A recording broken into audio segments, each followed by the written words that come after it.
सप्तशती ग्रंथ है और इसी के आधार पर यह कथा जो है हम लोग सुन रहे हैं। आज पहले ही मैंने बताया था कि सभी अध्यायों में ध्यान है, सभी अध्यायों के प्रारंभ में ध्यान दिए गए हैं भगवती के। तो 5वें अध्याय से आज की कथा शुरू होनी है। 5वें अध्याय में भी भगवती का ध्यान है, तो ध्यान करके ही हम लोग अपनी कथा का शुभारंभ करेंगे। ओम घंटाशूल हलानि शंखमुशले चक्रम धनुषायकम हस्ताब्जैर्दधतिं घनान्तविलसत् शीतांशुतुल्यप्रभां गौरी देहसमुद्भवां त्रिजगतामाधारभूतां महापूर्वामत्र सरस्वतीमनुभजे शुंभादिदैत्यार्दिनीं। भगवती को प्रणाम करते हुए कथा का आरंभ करते हैं। एक दो बातें पिछली कथा में भी बताने शेष हैं। इसमें जो 3 चरित्र हैं, प्रथम चरित्र, मध्यम चरित्र और उत्तर चरित्र। प्रथम जो चरित्र है वह भगवती महाकाली को समर्पित है, और जो मध्यम चरित्र है जिसकी कथा हम लोगों ने कल सुनी है वह महालक्ष्मी को समर्पित है, और यह जो तीसरा अंतिम चरित्र हम लोग इसका सुन रहे हैं वह महासरस्वती को समर्पित है। भगवती के 3 स्वरूप हैं, जो 3 गुण कहे गए हैं, तमोगुण, रजोगुण और सतोगुण। उन 3 गुणों के आधार पर भगवती के 3 स्वरूप प्रकटित हुए हैं, जिनको हम लोग महाकाली, महालक्ष्मी और महासरस्वती के नाम से जानते हैं। उन्हीं 3 शक्तियों को समर्पित करते हुए यह 3 चरित्र वर्गीकृत किए गए हैं, जिसमें प्रथम चरित्र में प्रथम अध्याय है, मध्यम चरित्र में द्वितीय, तृतीय और चतुर्थ अध्याय है, और उत्तर चरित्र में 5वें से लेकर के 13वें अध्याय तक है। और इस प्रकार 13 अध्यायों से युक्त 700 श्लोकों वाली यह जो दुर्गा सप्तशती है वह पूरी हो जाती है। तो अब इसमें 5वें अध्याय में कथा क्या है, आज का यह थोड़ा लाइव सेशन लंबा चलेगा, क्योंकि इसमें अध्याय ज़्यादा है, कथा ज़्यादा है, और मैं आज बहुत सारी महत्वपूर्ण चर्चाएं होने वाली है। इसमें बहुत कुछ जानने सीखने को मिलेगा आप सबों को, और इसके महत्व के संबंध में बहुत सारी बातें जान करके आप अचंभित रह जाएंगे और आनंद से भर जाएंगे। तो मैं आप सबों से एक निवेदन जरूर करना चाहूँगा कि इस लाइव सेशन जो हम लोग सुन रहे हैं, आप जिसका लाभ उठा रहे हैं, इसको आप जरूर शेयर करें, ताकि और भी जो आपके साथ जो लोग जुड़े हुए हैं उनको भी यह जो ज्ञान की धारा है उस ज्ञान की धारा में उनका भी कुछ स्नान हो सके, और इसके जो गुढ़ार्थ है उसका अवगाहन वो भी कर सकें। एक सत्पथ, एक सन्मार्ग, देवी की उपासना के जो रास्ते हैं उनका जो सत्य मार्ग है उसके संबंध में उनको भी जानकारी हो सके, इसके लिए आप सब लोग इसको शेयर जरूर करें। तो हम लोग अपनी कथा पर आते हैं। कथा यही चल रही थी कि जो राजा है सुरथ और जो वैश्य है जिसका नाम है समाधि, यह दोनों मेधा ऋषि के पास, मेधा ऋषि के आश्रम में है, मेधा ऋषि के पास बैठ करके और उस महामाया की कथा का श्रवण कर रहे हैं, जिसमें प्रथम अध्याय में मधुकैटभ का नाश होता है, और उसके बाद दूसरे, तीसरे, चौथे, इन 3 अध्यायों में हम लोग पढ़ते हैं महिषासुर की कथा आती है। दूसरे अध्याय में देवी का आविर्भाव होता है, तीसरे अध्याय में महिषासुर का वध होता है, चौथे अध्याय में देवी, सभी देवतागण देवी की स्तुतियां करते हैं, देवी उनको वरदान प्रदान करती हैं, और फिर 5वें अध्याय की कथा यहाँ से हम लोग प्रारंभ करते हैं। तो 5वें अध्याय में कथा शुरू होती है कि प्राचीन काल में शुंभ और निशुंभ नाम के 2 महान दुष्ट दैत्य असुर उत्पन्न होते हैं। उनको बहुत, उनके पास बल होता है, और अपने बल के प्रभाव से, अपने बल के सामर्थ्य से वो 3 लोकों पर अपना आधिपत्य जमा लेते हैं। 3 लोकों पर आधिपत्य जमा करके क्या करते हैं, यज्ञ भागों का ग्रहण करने लग जाते हैं। पुरा शुंभ निशुंभाभ्याम असुराभ्याम शचीपते त्रैलोक्यम यज्ञ भागाश्च हृता मदबलाश्रयात। अपने बल के मद का आश्रय लेकर के 3 लोकों पर अपना आधिपत्य कर लेते हैं, और यज्ञ का भाग जो देवताओं को प्राप्त होता है, जिस यज्ञ भाग के बल से वह सभी देवगण सत्कर्म करते हैं, अथवा उनकी जो जिम्मेदारियां ईश्वर ने प्रदान की हुई हैं, अग्नि की जिम्मेदारी, अग्निदेव को, समस्त लोगों को प्रकाशित करने की जिम्मेदारी भगवान श्री सूर्य नारायण को, समस्त देवताओं पर नियंत्रण रखने की जिम्मेदारी भगवान इंद्र को। तो ये सब जो भी जिम्मेदारियां हैं वह इन यज्ञ भागों से जनित जो पुण्य है उस पुण्य के पुण्य बल के आधार पर वो करते हैं। तो उन सभी पुण्य का यज्ञ भागों का ग्रहण यही शुंभ निशुंभ नामक जो दैत्य हैं वह जो है ग्रहण करने लग जाते हैं। और क्या कौबेर मथयाम्यम च चक्रास्ते वरुणस्य च तावेव पवनार्थिम च चक्रतुर्वहनि कर्म च। ये जितने भी प्रकार के कर्म हैं उन सब पर अपना आधिपत्य कर लेते हैं। कहते हैं कि भाई अग्नि भी हम ही देंगे। जिस प्रकार का कार्य महिषासुर ने किया था, जो कार्य महिषासुर ने किया था वही कार्य बिल्कुल उसी सिस्टम में, उसी तरीके में, उसी का महिषासुर का ही अनुगमन करते हुए यह दोनों दैत्य भी वह काम करते हैं। जल चाहिए तो वरुण के पास नहीं, हमारे पास आओ, उसकी शक्ति हमने छीन ली है, उसका यज्ञ भाग भी हमने छीन लिया, हम ही जल देंगे। अग्नि चाहिए तो भी हमारे पास आओ, अग्निदेव की जो अग्नि देने की क्षमता शक्ति उसको हमने छीन लिया है, उनका जो यज्ञ भाग है वह भी हमने छीन लिया है। इस प्रकार से सभी देवताओं के अधिकार, सभी देवताओं की यज्ञ भाग सब ये लोग छीन लेते हैं और स्वयं ही सारे चीजों पर अपना आधिपत्य, अपना नियंत्रण जो है वो स्थापित कर लेते हैं। और देवता जो उनसे पराजित हो चुके हैं, राज्य से भ्रष्ट हो चुके हैं, राज्य से निकाले जा चुके हैं, वो सभी असुरों के द्वारा जो देवता तिरस्कृत किए जा चुके हैं, निराकृता निकाले जा चुके हैं, तिरस्कृत किए जा चुके हैं, वो सभी क्या करते हैं? स्मरण करते हैं। किसका? देवीं संस्मरन्त्य अपराजिताम, उस अपराजिता देवी का स्मरण करते हैं जिनको कोई पराजित नहीं कर सकता। उनको क्यों स्मरण करते हैं? चौथे अध्याय में देवी ने उनको वरदान दिया था। चौथे अध्याय में हम लोग कल की कथा में हम लोगों ने श्रवण किया कि देवता स्तुति करते हैं तो देवी उनको वरदान देती हैं। तो देवी ने वरदान दिया था हर संकट में मेरा स्मरण करो। तो देवी ने वरदान दिया था संकट के समय वो आकर के रक्षा करेंगी, इसलिए सभी देवताओं को तुरंत ध्यान में आता है कि ऐसा ही कुछ जो है घटना महिषासुर के समय घटित हुई थी। उस समय देवी ने महिषासुर का संहार किया था, हमारी रक्षा की थी और हमारा जो राज्य है, हमारा जो वैभव है, हमारा जो अधिकार है, हमारे जो यज्ञ भाग हैं, वह सब हमको पुनः प्राप्त हुआ था। तो और उस समय देवी ने वरदान भी प्रदान किया था कि जब कभी भी आपके ऊपर संकट आएगा तो हम आकर आपकी रक्षा करेंगे, आप हमें स्मरण करें। तो इन सब बातों को स्मरण करते हुए, स्मरण करके वह देवता लोग देवी का स्मरण करने लगते हैं। स्मरण करते हैं, स्मरण करते हुए पहुंच जाते हैं हिमालय। हिमालय पहुंच जाते हैं, जो हिमालय पर्वतों का राजा है। नग कहते हैं पर्वत को। इति कृत्वा मतिं देवा हिमवंतम नगेश्वरम जगमुस्तत्र ततो देवीं विष्णु मायाम प्रतिष्ठुः। वहां पर हिमालय में पहुंचते हैं, जो हिमालय सभी पर्वतों का राजा है। नग कहते हैं पर्वत को। तो नगेश्वर जो है पर्वतों के जो श्रेष्ठ पर्वत हैं, जो पर्वतराज हैं, हिमालय हैं, वहां पहुंचते हैं स्तुति करते हुए। तब क्या होता है? तो वहां पर देवी जो है वो स्नान करने के लिए गंगा जी में स्नान करने के लिए आई हुई है। अब देवी को देख करके ये सब लोग देवता लोग स्मरण करने लगते हैं। नमो देव्यै महादेव्यै शिवायै सततं नमः, नमः प्रकृत्यै भद्रायै नियताः प्रणदास्मदाम्। श्लोक संख्या 9 से लेकर के लगातार यह देवी की स्तुति चल रही है। इसी में वो सभी श्लोक आते हैं। नमस्तस्यै नमस्तस्यै नमस्तस्यै नमो नमः या देवी सर्वभूतेषु चेतनित्यभिधीयते। नमस्तस्यै नमस्तस्यै नमस्तस्यै नमो नमः या देवी सर्वभूतेषु छायारूपेण संस्थिता। नमस्तस्यै नमस्तस्यै नमस्तस्यै नमो नमः। श्लोक संख्या 9 से लेकर श्लोक संख्या 42 तक देवी की स्तुतियां दी हुई हैं जो देवता लोग करते हैं। अब देवी वहां पर देखती है कि देवता लोग स्तुति कर रहे हैं, तो उनके स्तुति करने को सुन करके फिर वो देवी प्रश्न करती हैं, ये आप लोग यहाँ किसकी स्तुति कर रहे हैं? देवी देवताओं से प्रश्न करती हैं कि आप लोग यहाँ किसकी स्तुति कर रही हैं? तब शरीर कोशतश्चास्याः समुद्भूता ब्रवीत शिवा। शिवा नाम की एक शक्ति उसी देवी के शरीर से उत्पन्न होकर बाहर आती है। जैसे ही देवी देवताओं से प्रश्न करती हैं कि आप लोग किसकी स्तुति कर रहे हैं, तब प्रश्नकर्ता जो देवी हैं उनके ही शरीर से शिवा नाम की एक शक्ति उत्पन्न होती है, वो बाहर आती है, प्रकट होती है और देवी को बताती हैं कि यह आपकी ही स्तुति कर रहे हैं अथवा यह मेरी ही स्तुति कर रहे हैं। स्तोत्रम ममैतत् क्रियते शुंभ दैत्य निराकृतैः। तब प्रश्न उत्पन्न होगा, भैया क्यों स्तुति कर रहे हैं? तब इसका उत्तर वो देती है, शुंभ दैत्य निराकृत। ये शुंभ नाम का जो दैत्य है उसने इनको बहुत अनादर किया है, इनके राज्य को छीन लिया है, ये लोग उससे प्रताड़ित हैं।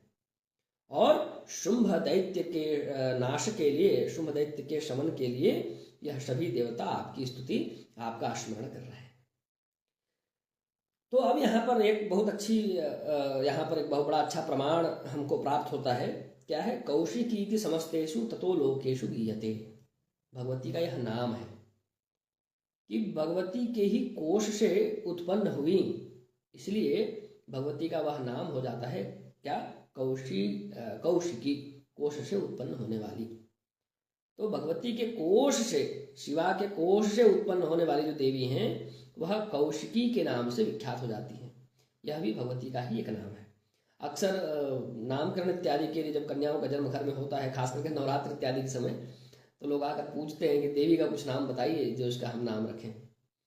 तो ये सब नाम आपके काम आएंगे। इसके अलावा जब आप तीर्थ इत्यादि के लिए जाते हैं तो उनमें भी देवी के जो मंदिर इत्यादि प्राप्त होते हैं उनमें यह सब नाम मिलते हैं, पर आप उनका महत्व नहीं जानते, उनकी कथा नहीं जानते, उनका प्रसंग नहीं जानते। तो इस उद्देश्य से यह सब चीज़ें बताई जा रही है। इसमें एक और महत्वपूर्ण बात आई है, तस्याम विनिर्गतायाम तो कृष्णा भूत्सा पार्वती कालिकेति समाख्याता हिमाचलकिताश्रया। तो वह जो शिवा है, शिव की जो शक्ति है शिवा। अब एक बात यहाँ पर और भी एक जगह पर आएगी, पहले भी मैं बता देता हूँ कि भगवती और भगवान शिव वो दोनों अलग नहीं हैं, उनको एक ही समझिए, शिव शक्ति को एक ही समझिए। इसके संबंध में भगवान ने अर्धनारीश्वर का स्वरूप भी दर्शन करा करके इसका प्रमाण प्रस्तुत किया है। और ये सब बातें आगे भी कुछ मैं बताऊंगा, वो चीज़ें समझ में आएंगी कि भगवान शिव और शक्ति यह दोनों हमेशा साथ रहते हैं। हमेशा यदि एक स्वरूप में भी दिखें तो भी यही समझना चाहिए कि स्वरूप एक दिख रहा है, पर हैं दोनों और दोनों साथ हैं। तो शिव शक्ति में अभेद है और दोनों हमेशा साथ रहते हैं, यह बात सर्वथा सिद्ध है, कई सारे प्रसंगों से सिद्ध है।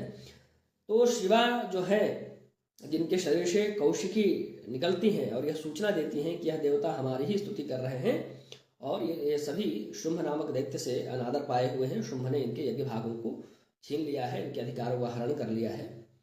तो शिवा कौशिकी के निकलने के कारण शिवा का शरीर कृष्ण वर्ण का हो जाता है, काला पड़ जाता है, क्योंकि वो तेज रूप है। और तेज निकल जाने से, तेज रूप के वह जो तेज है वह कौशिकी के रूप में बाहर निकल जाने से वह जो शरीर है उनका पूर्व का वह काला पड़ जाता है, और वही काली के नाम से विख्यात हैं। और इनका मंदिर हिमाचल में है। यहाँ पर इस बात का प्रमाण यहाँ पर आता है, क्या? कालिकेति समाख्याता हिमाचलकिताश्रया। कालिका के रूप में विख्यात हुई यह देवी हिमाचल में निवास करती है। तो हिमाचल में जो कालिका देवी का मंदिर है उसकी कथा यहाँ पर इस प्रकार से प्राप्त होती है कि देवता लोग आकर के उनकी स्तुति करते हैं, और उनकी स्तुति के समय उनके मनोभावों को व्यक्त करने के लिए शिवा के शरीर से ही कौशिकी का तेज रूप एक निकलता है, जो कौशिकी के नाम से विख्यात होता है और देवी को सारी सूचना, देवताओं का सारा संवाद प्रदान करता है। तो उस तेज के निकल जाने से देवी कृष्ण वर्णा हो जाती हैं और उनका जो हिमाचल में ही वो निवास करने लग जाती हैं।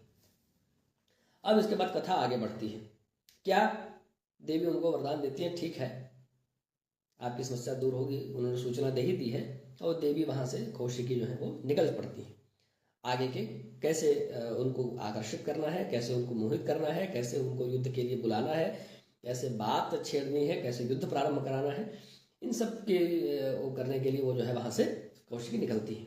अब क्या है, उनके जो दूत लोग हैं शुंभ और निशुंभ के, अब चूंकि देवताओं तक के राज्य तक उनका शासन है, पूरे पृथ्वी पर उन्होंने अपना कब्जा जमा लिया है, यहाँ तक कि देवलोक में भी अपना नियंत्रण कर लिया है।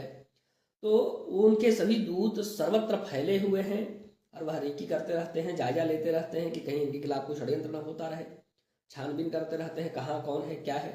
सुरक्षा के दृष्टिकोण से तो ऐसा सब लोग करते ही हैं। तो चंड और मुंड नाम के दैत्य वो हिमालय के क्षेत्र में पहरा दे रहे थे, रेकी कर रहे थे, कौन आता है कौन जाता है क्या चल रहा है, सब चल रहा था। तो देवी ने उनके स्थान, देवी तो सब कुछ पता है उनको, उनसे क्या छिपा है।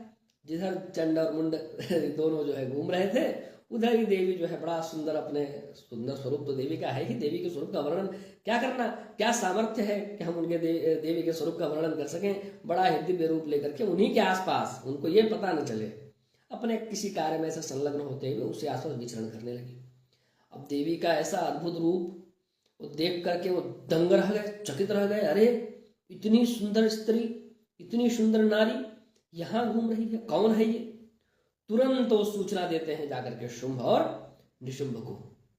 शुंभ और निशुंभ को जाकर के देखिए माहौल कैसे बनाते हैं, शुंभ और निशुंभ को जाकर के सूचना कैसे देते हैं, बात का वजन पड़े, बात का वजन पड़े, इसके लिए क्या करते हैं। ये बहुत, आप दुर्गा सप्तशती उठाएंगे तो सारी नीति सब समझ में आएगी। बहुत ही आनंद है जब आप गौर से पढ़ते हैं, चीज़ों को समझते हैं तो एक एक चीज़ समझ में आती है, बहुत सारी व्यवहारिक चीज़ें समझ में आती है, कथा तो समझ में आती ही है। तब आकर के वो क्या कहते हैं शुंभ और निशुंभ से, नैव तादृक् चिद्रूपम दृष्टम केनचिदुत्तमम, ऐसा रूप, इससे अच्छा सौंदर्य तो हमने आज तक देखा ही नहीं। शुरुआत ही यहाँ से होती है, ऐसा रूप, ऐसा सौंदर्य तो हमने आज तक देखा ही नहीं। ज्ञायताम काप्य सौदेवी गृह्यताम चासुरेश्वर, स्त्री रत्नमती चारवंगी द्योतयंती दिशत्विषा। अरे वो स्त्री रत्न है, उनके शरीर से ऐसे ओज निकल रहे हैं कि वह दशों दिशाओं को व्याप्त कर रहे हैं, ऐसी उनकी आभा है। साधु तिष्ठति दैत्येन्द्र ताम भवान द्रष्टुमर्हति, यानि रत्नानि मणयो गजाश्वादीनि वै प्रभु, त्रैलोक्ये तु समस्तानि सांप्रतं भान्ति ते गृहे। अब यहाँ से माहौल बनाना शुरू होता है। क्या? तो कहते हैं कि तीनों लोक में जितने रत्न थे वो सभी रत्न तो आपने ले लिए। समुद्र मंथन के समय 14 रत्न निकले थे, तो जितने भी रत्न थे वो सब तो आपने ले लिए। कुछ उदाहरण भी गिनाते हैं। क्या? एरावतः समानीतो गजरत्नम पुरंदरात, राजा इंद्र के पास हाथियों में जो सर्वश्रेष्ठ हस्ती रत्न था जिसका नाम ऐरावत है, उसको आपने ले लिया। तो हस्ती रत्न आपके पास, आपके राज्य में शोभा पा रहा है।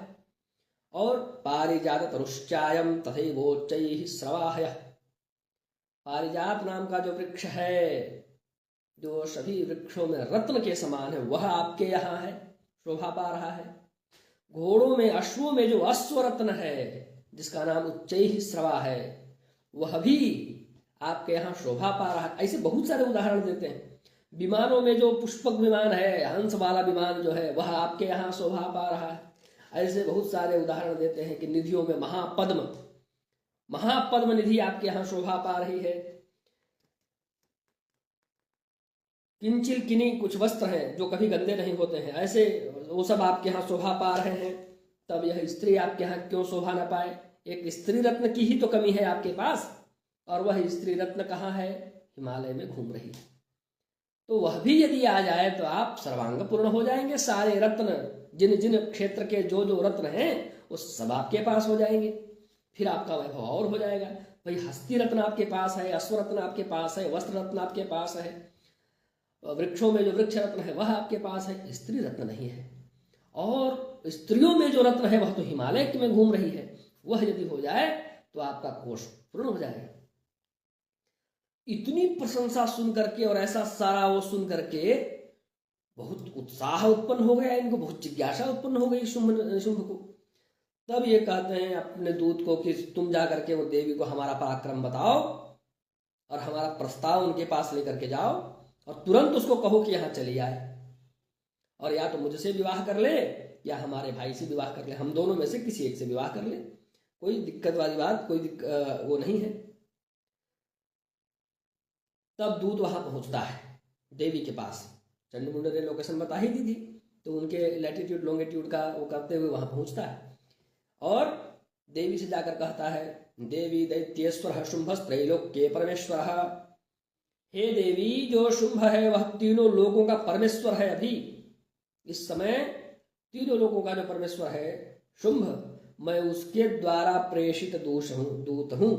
दूतो हम प्रेषितस्तेन त्वत्सकाश मिहागतः, जो तुम्हारे पास आया है। तीनों लोगों का जो परमेश्वर है शुंभ, मैं उसके द्वारा प्रेषित दूत हूं जो तुम्हारे पास आया है। और उनकी ऐसी आज्ञा है, उनका ऐसा मानना है कि संसार के सभी रत्न उनके पास हैं, केवल स्त्री रत्न नहीं है। इसलिए, और वो तुमको स्त्रियों में रत्न मानते हैं, इसलिए उनकी इच्छा है और उनकी आज्ञा है कि तुम शुंभ या निशुंभ में से किसी एक का वर्ण कर लो और स्त्री रत्न की तरह उनके राज्य में शोभा पाओ, इसलिए तुम्हारा भी गौरव होगा। तो यह भी जो सब बात उसने बताया था कि भाई समुद्र के मंथन में जो जो रत्न निकले, उच्चश्रवा निकला, ऐरावत निकला, जो भी रत्न निकले 14 रत्न, वो सभी उनके पास है। जिस प्रकार से चंडमुंड ने व्याख्या किया था वो सारी व्याख्या आकर के इसने दूत ने देवी को सुना दिया कि वो सब तो हमारे राजा के पास है, हमारे शुंभ के पास है, जितने भी रत्न निकले थे। एक स्त्री रत्न नहीं है और हम तुमको स्त्री रत्न मानते हैं, तुम हमारे साथ चलो तो हमारा वो भी कोटा पूरा हो जाएगा। वही कहते हैं कि स्त्री रत्न भूताम त्वाम देवी लोके मन्यामहे वयम सात पमस्मान पागच्छ यतो रत्न भुजो वयम माम वामान जम्बापि निशुंभ मुरु विक्रमम। हम लोग दोनों भाई समान रूप से बलशाली हैं, तो या तो तुम शुंभ का वर्ण कर लो या निशुंभ का वर्ण कर लो, ऑप्शन 2 है। तो इन दोनों में से किसी एक विकल्प का चयन कर लो और हमारे साथ चलो। तब देवी बहुत गंभीर हो जाती हैं, समस्त संसार को जानने वाली, और इस प्रकार की बातों को अतुल्य शक्ति संपन्ना देवी इस प्रकार की बातों को सुन करके अंदर अंदर मुस्कुराते हुए बड़ी गंभीर मुद्रा में आ जाती है। और समस्त संसार को धारण करने वाली देवी क्या कहती हैं? इत्युक्ता सा तदा देवी गंभीरांतस्मिता जगौ। वो अंदर से मुस्कुराते हुए गंभीर मुद्रा में हो जाती हैं। दुर्गा भगवती भद्रा येदम धारिते जगत। कौन? वो देवी जो समस्त संसार को धारण करने वाली है। तब देवी कहती है सत्य मुक्तम त्वया नात्र मिथ्या किंचित त्वयोदितम। देवी कहती है कि आप बिल्कुल सत्य कह रहे हैं, आपने एक भी शब्द, एक भी बात, एक भी वाक्य मिथ्या नहीं कहा है। त्रैलोक्याधिपति शुंभो निशुंभश्चापि तादृशः। इस समय तो वास्तव में ही तीनों लोगों का जो आधिपत्य है वह शुंभ के पास है। शुंभ तीनों लोगों का अधिपति है और निशुंभ भी शुंभ के समान ही बलशाली है।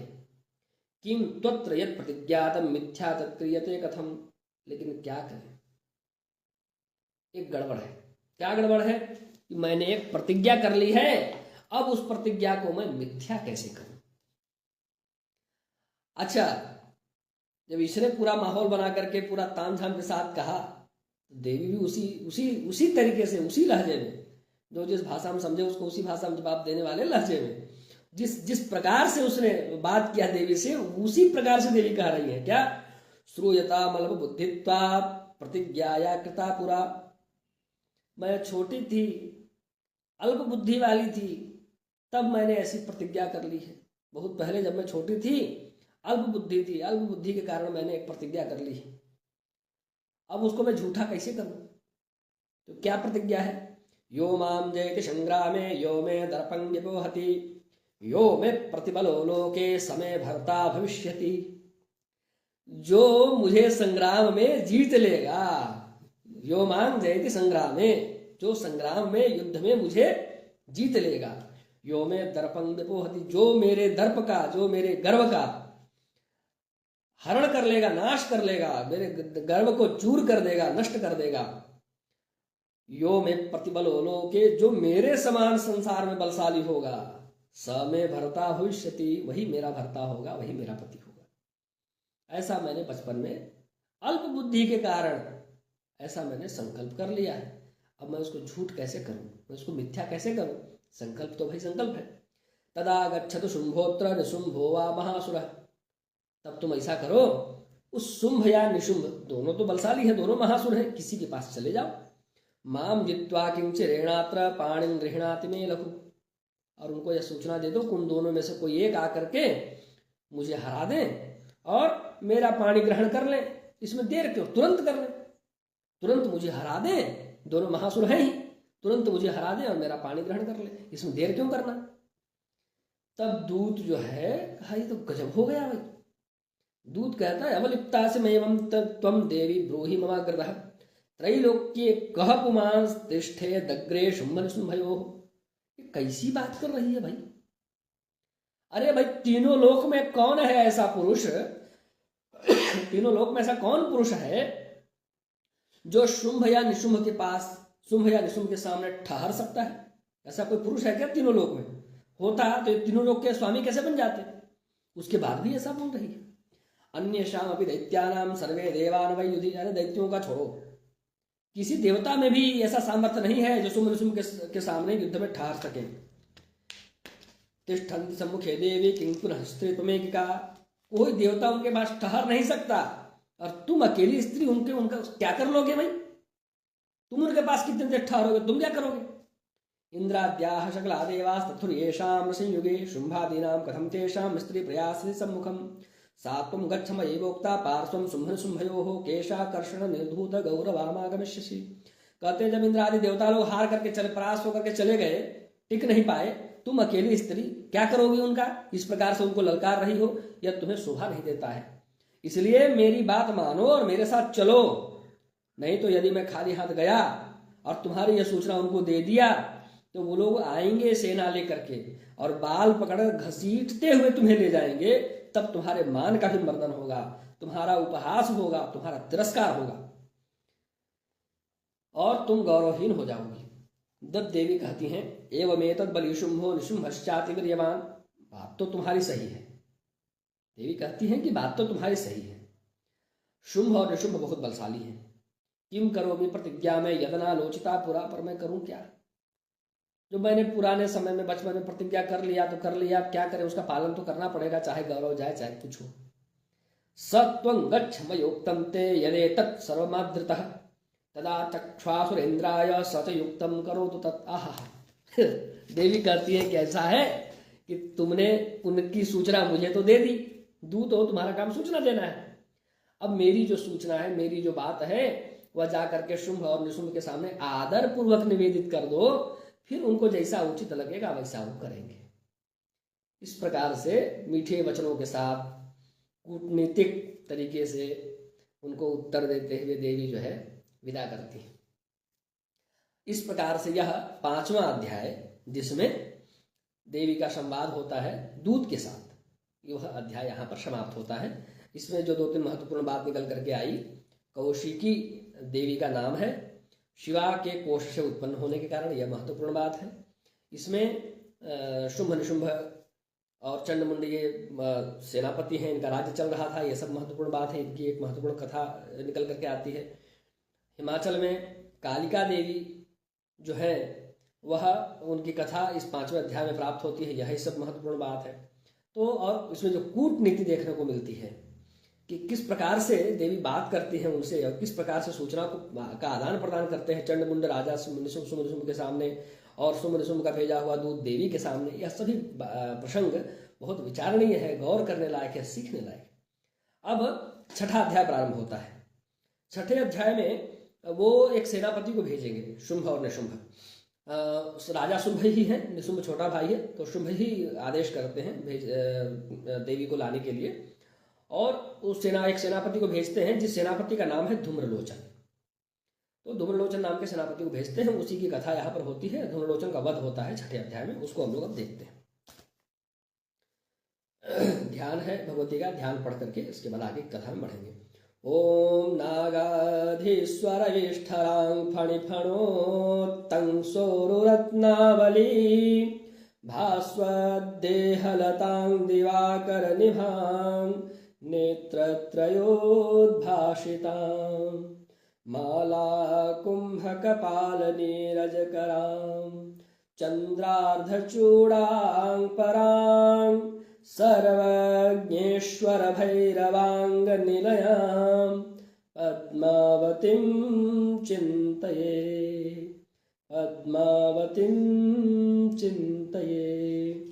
अब ऋषि आगे की कथा को बताते हैं।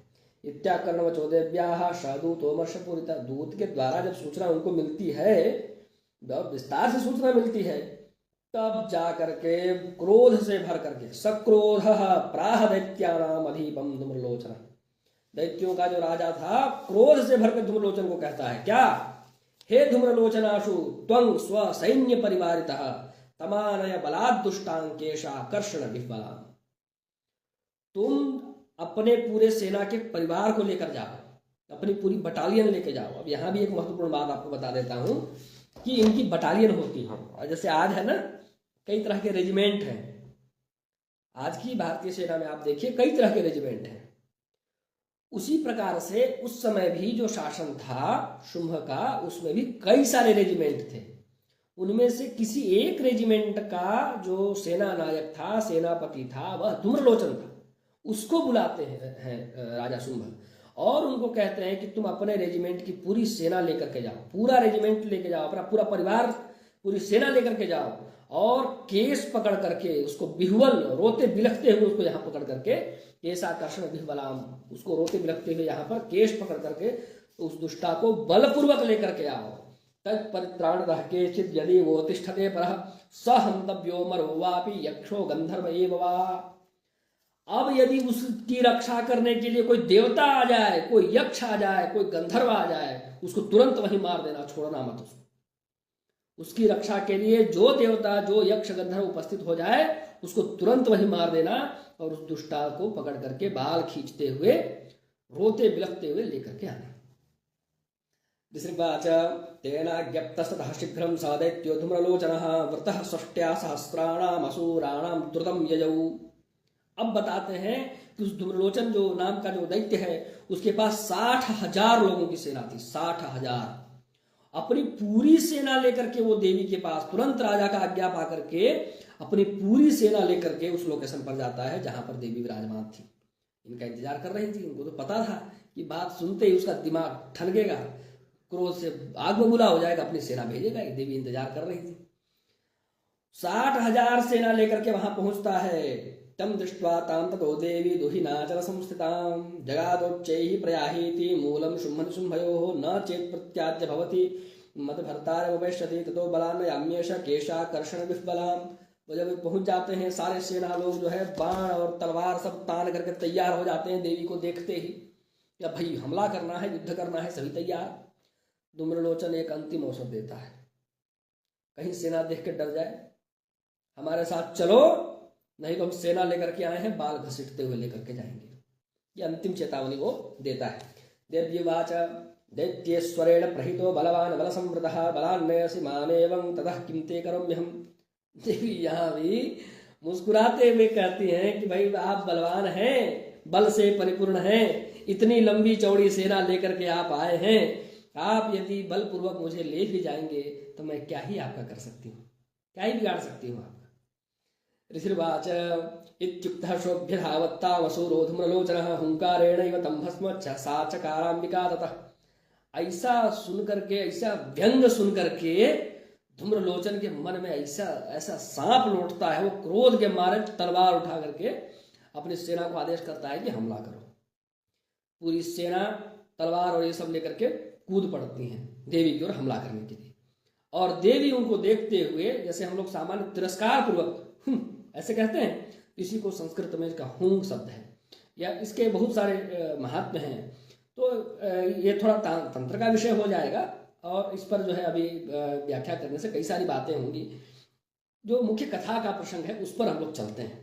तो मुद्दे की बात यही है यहाँ कि देवी जब ये देखती हैं कि पूरी सेना देवी की ओर दौड़ पड़ी है, अस्त्र शस्त्र से लैस जो सेना है, उस समय के जो भी अस्त्र शस्त्र उनके पास अत्याधुनिक उपस्थित थे, और सारे अस्त्र तो मंत्र के बल से चलते थे।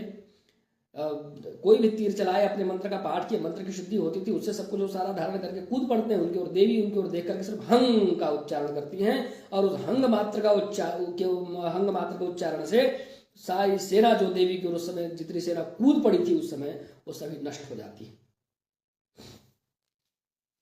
तब क्या होता है, अथ क्रुद्धम महासैन्यम असुराणाम तदाम्बिका।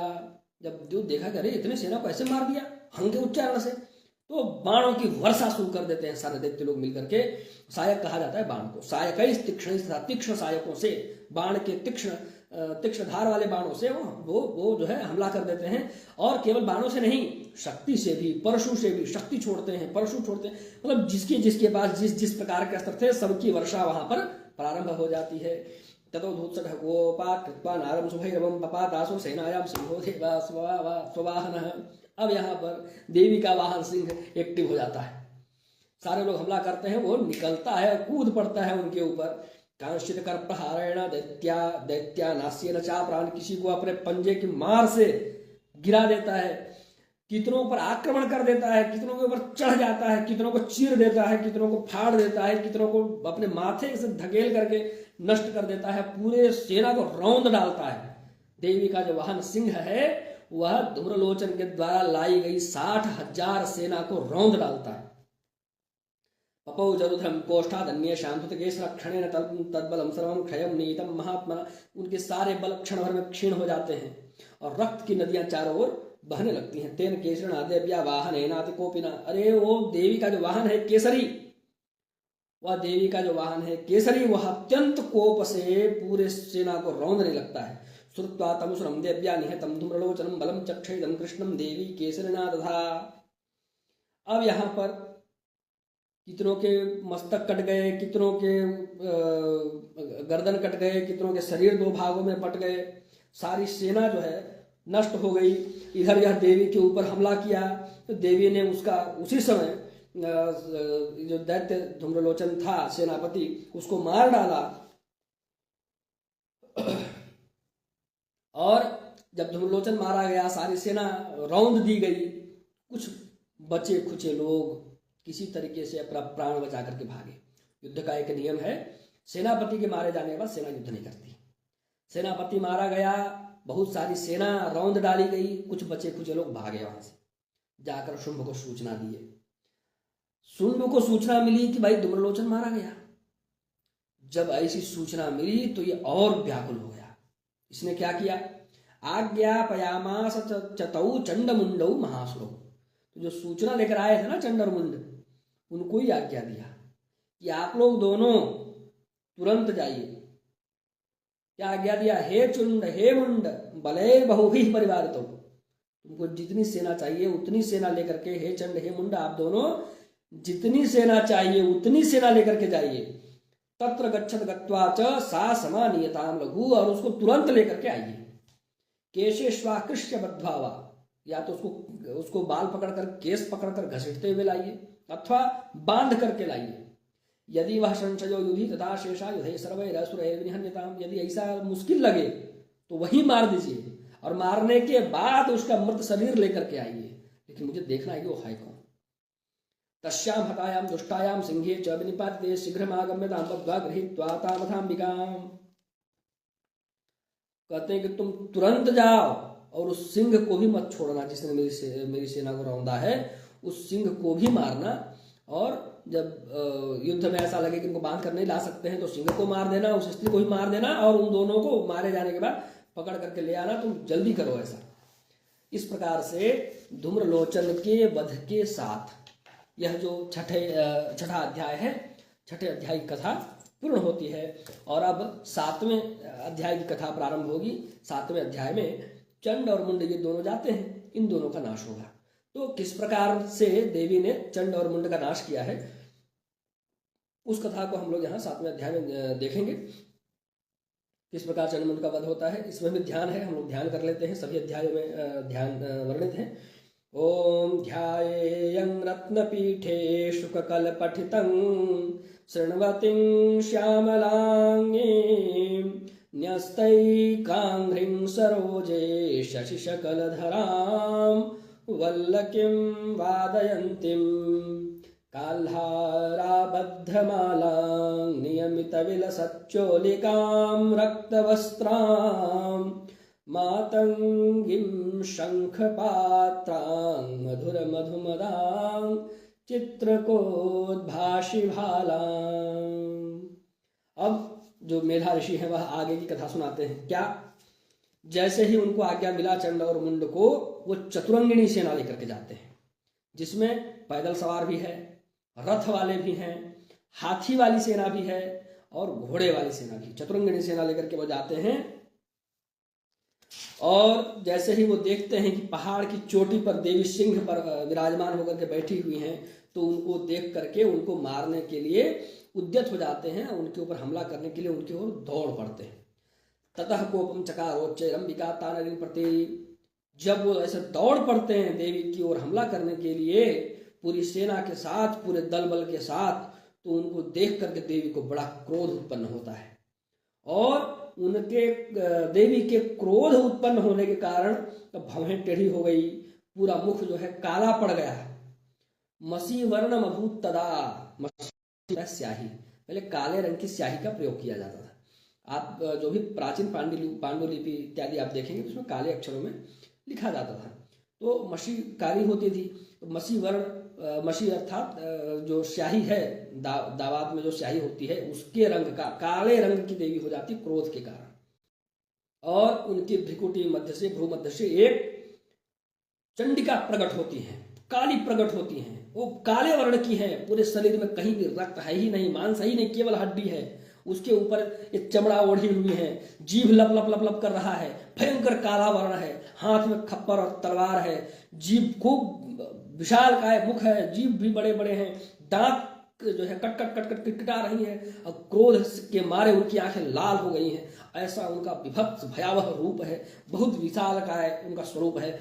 और वह जो है उस चंडमुंड के द्वारा जो चतुरंगिणी सेना लाई गई थी उसके ऊपर कूद पड़ती हैं और हमला करती हैं, और किसी को चबा दिया, किसी को खा गया, किसी को रौंद दिया, किसी को पकड़ करके अपना ग्रास बना लिया, किसी को तलवार से कर दिया, और क्षण भर में पूरी सेना को भगवती काली वहीं पर समाप्त कर देती हैं। और इन दोनों जो ये चंडमुंड थे, चंगू मंगू, इन दोनों के सर को काट करके इस प्रकार से पकड़ करके पहुंचती हैं उनके पास और कहती हैं क्या, तवा मया तवा हृतौ चंड मुंडौ महापशु, ये जो दो महापशु हैं चंड और मुंड, ये मेरे द्वारा मार दिए गए हैं। अब युद्ध यज्ञ स्वयं शुंभम निशुंभम च हनिष्यसि, अब आप स्वयं आगे के युद्ध में, अब तो आएंगे, चंडमुंड को मैंने मार ही दिया है, अब शुंभ निशुंभ आएंगे, तो अब आगे के युद्ध में जब शुंभ निशुंभ आएंगे तो आप स्वयं उनका वध करें। देवी इनके पराक्रम से बड़ी प्रसन्न हो जाती हैं और उनको वरदान देती हैं। भगवती कालिका को क्या वरदान देती हैं, तवा नीतौ ततो दृष्ट्वा चंडमुंडौ महासुरौ, तावा नीतौ ततो दृष्ट्वा चंडमुंडौ महासुरौ उवाच कालिं कल्याणिं ललितं चंडिका वच। वह बहुत मीठी वाणी से कहती हैं कि आपके द्वारा ये दोनों चंडमुंड जो है लाए गए हैं। यस्मास् चंडम च मुंडम च गृहीत्वा तमुपागता, आप चंड और मुंड को लेकर के मेरे पास आई हैं, इसलिए चामुंडेति ततो लोके ख्याता देवी भविष्यसि, आप चामुंडा के रूप में समस्त विश्व में ख्यापित होंगी। ऐसा देवी उनको वरदान देती हैं। चंडमुंड को मारने के ही कारण भगवती चामुंडा के नाम से भी जानी जाती है। यह इस प्रकार से यहाँ पर 7वें अध्याय की जो कथा है वह समाप्त हो जाती है। अब 8वां अध्याय प्रारंभ होगा। इस 8वें अध्याय में रक्त बीज का वध होता है। आप लोगों ने रक्त बीज का नाम बहुत सुना होगा, सब लोगों ने सुना होगा, जरूर सुना होगा। उसकी कथा इसी 8वें अध्याय में है। अभी उसी की कथा मैं आप लोगों को सुनाने जा रहा हूँ। तो 8वें अध्याय में रक्त बीज का नाश होगा। रक्त बीज के मरने के बाद फिर 9वें अध्याय में शुंभ का नाश होगा, फिर 10वें अध्याय में शुंभ का नाश होगा। ओम अरुणां करुणातरंगिताक्षीं घृतपाशांकुशबाणचापहस्ता अणिमादिभिरावृतां मयूखैरहमित्यै। अब जो दैत्यों का राजा है शुंभ, चंडे च निहिते दैत्य मुंडे च विनिपातिते, चंड भी मारा गया, मुंड भी मारा गया। तब उसके जितने भी रेजिमेंट थे, उनके जितने सेना नायक थे, उस और सभी सेना नायकों को बुला करके, अब तो ये हो गया कि भाई पूरी शक्ति से हमला करना पड़ेगा। अपने जितने भी रेजिमेंट थे उन सभी सेना नायकों को बुला लिया उसने। किन किन सेना नायकों को बुला, तो इतनी बड़ी वो रेजिमेंट थी जिसका नाम है उदायुध, कि उसमें 86 सेना नायक थे। उन 86 सेना नायकों वाली जो उदायुध नाम की सेना थी, उनको कहा कि तुम युद्ध के लिए तैयार हो जाओ।